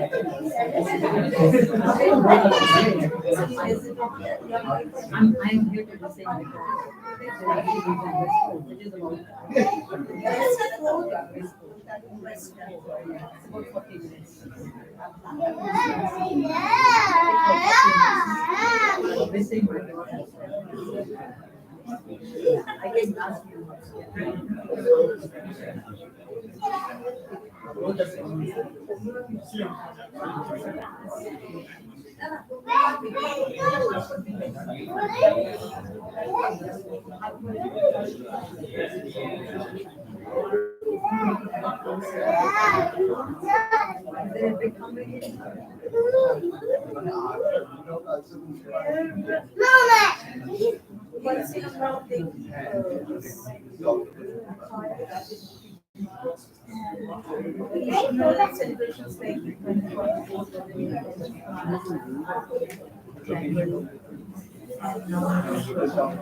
না না আমরা আসলে মহাতাজের ছাপটা এখানে বসিয়েছি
That means you get nothing for your work, right? Because you get nothing for your work, because you still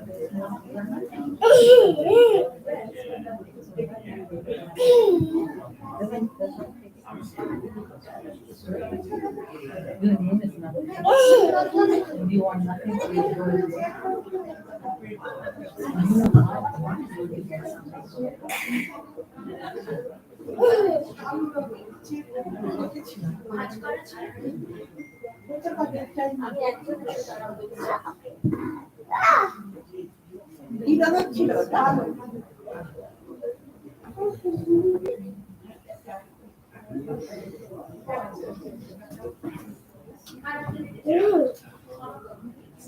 A bag.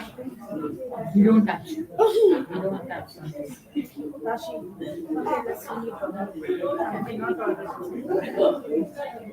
going to sit down. She's going to listen to something.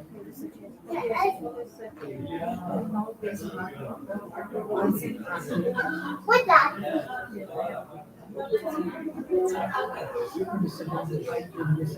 Hey, you can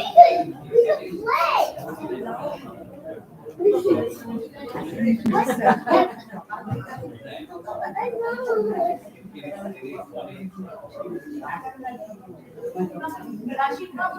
What?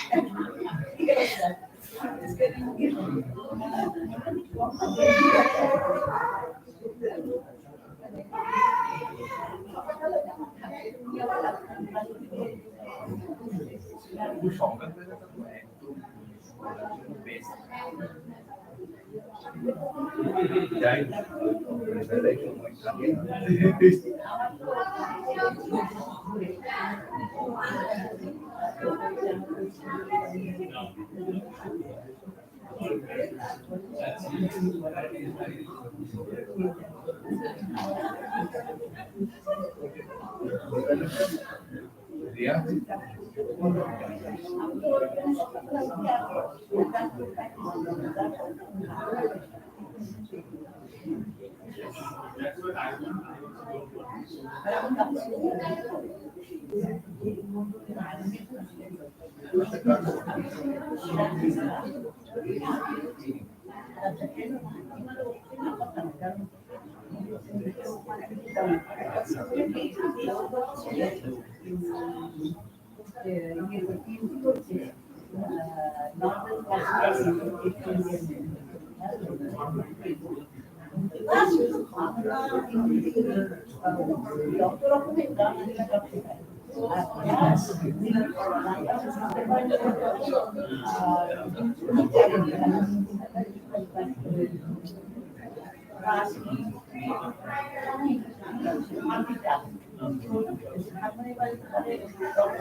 কারণ এখন তো শুরু করে দিচ্ছি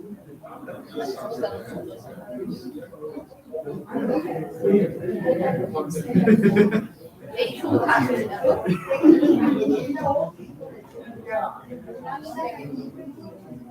একটা packet দিয়েছো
Very big screen and things like that.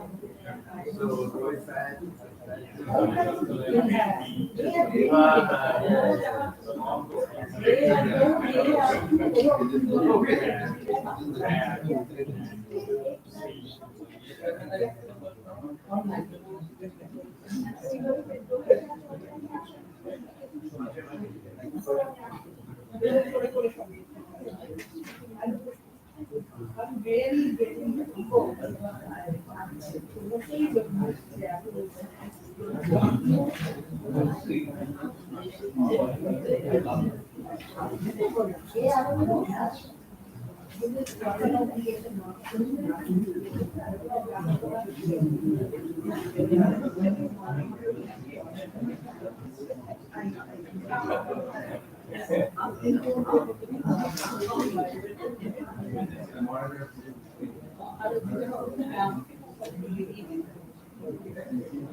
Will somebody play? Yes, he has that player.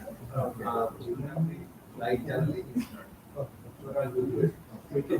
chair. You take one, I'll take one.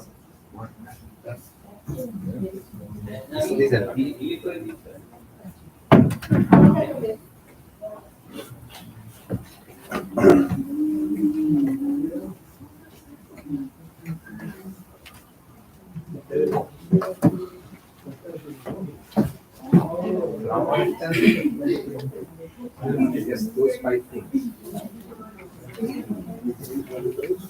Oh, so you do, yes, trade. Yes, all of this. So, and then you do the flower. So.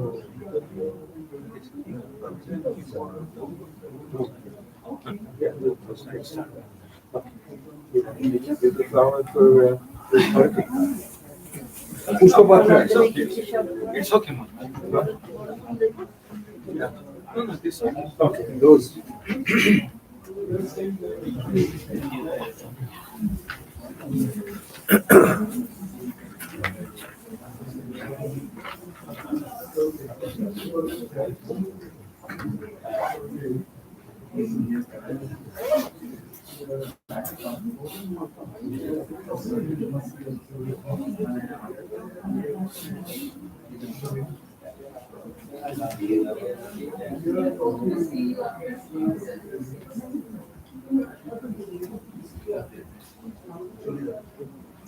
When you are ready, please signal. We'll start the. Yes. Hey, we just signal to start.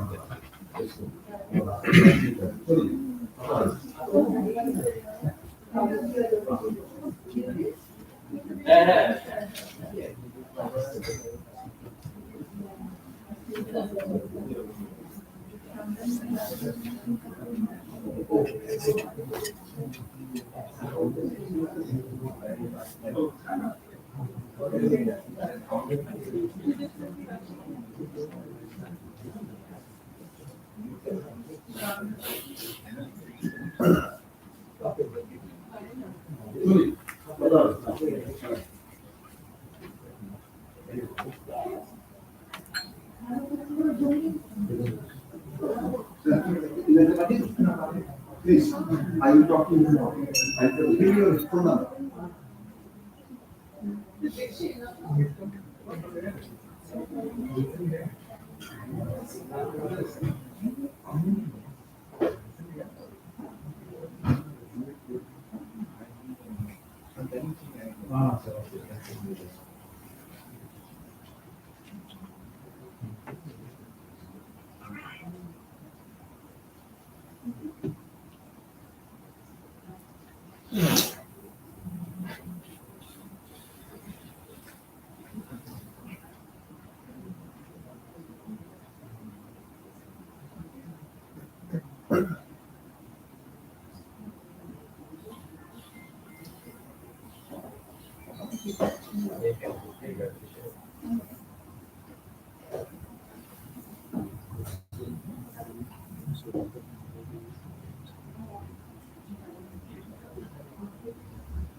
सर्वमङ्गलमाङ्गल्यं वरेण्यं वरदं शुभं नारायणं नमस्कृत्य सर्वकर्माणि कारयेत्।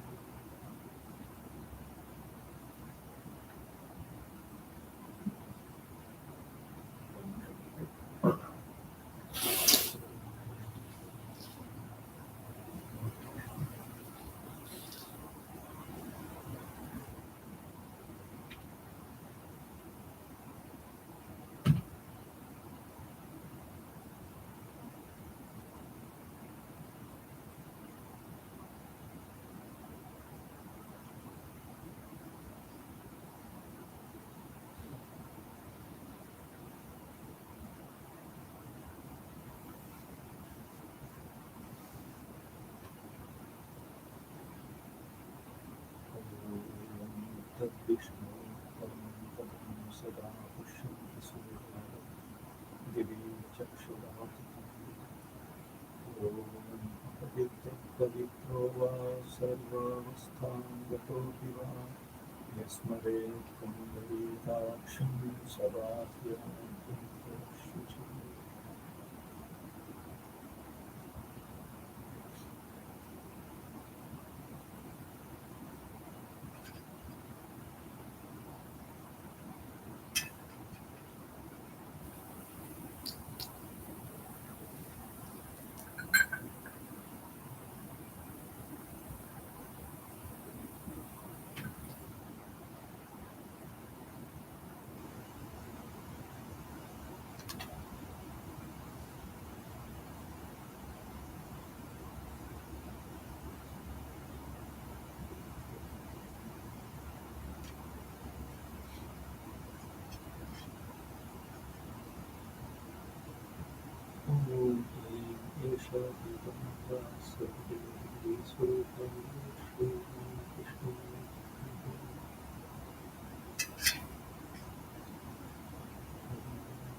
Yeah.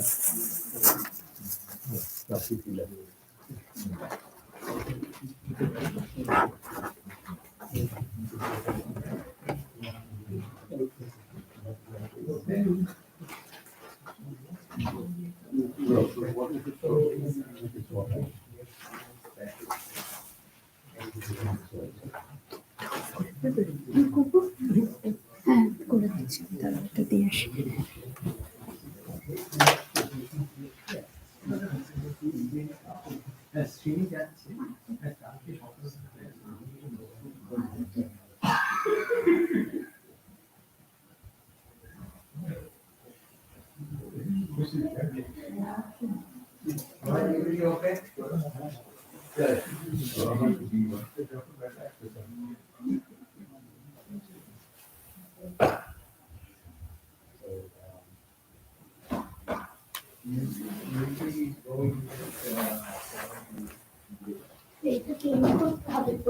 Okay. We have to end these things, right? Yeah, end stream. End streaming, yeah. Thank you. End. Oops.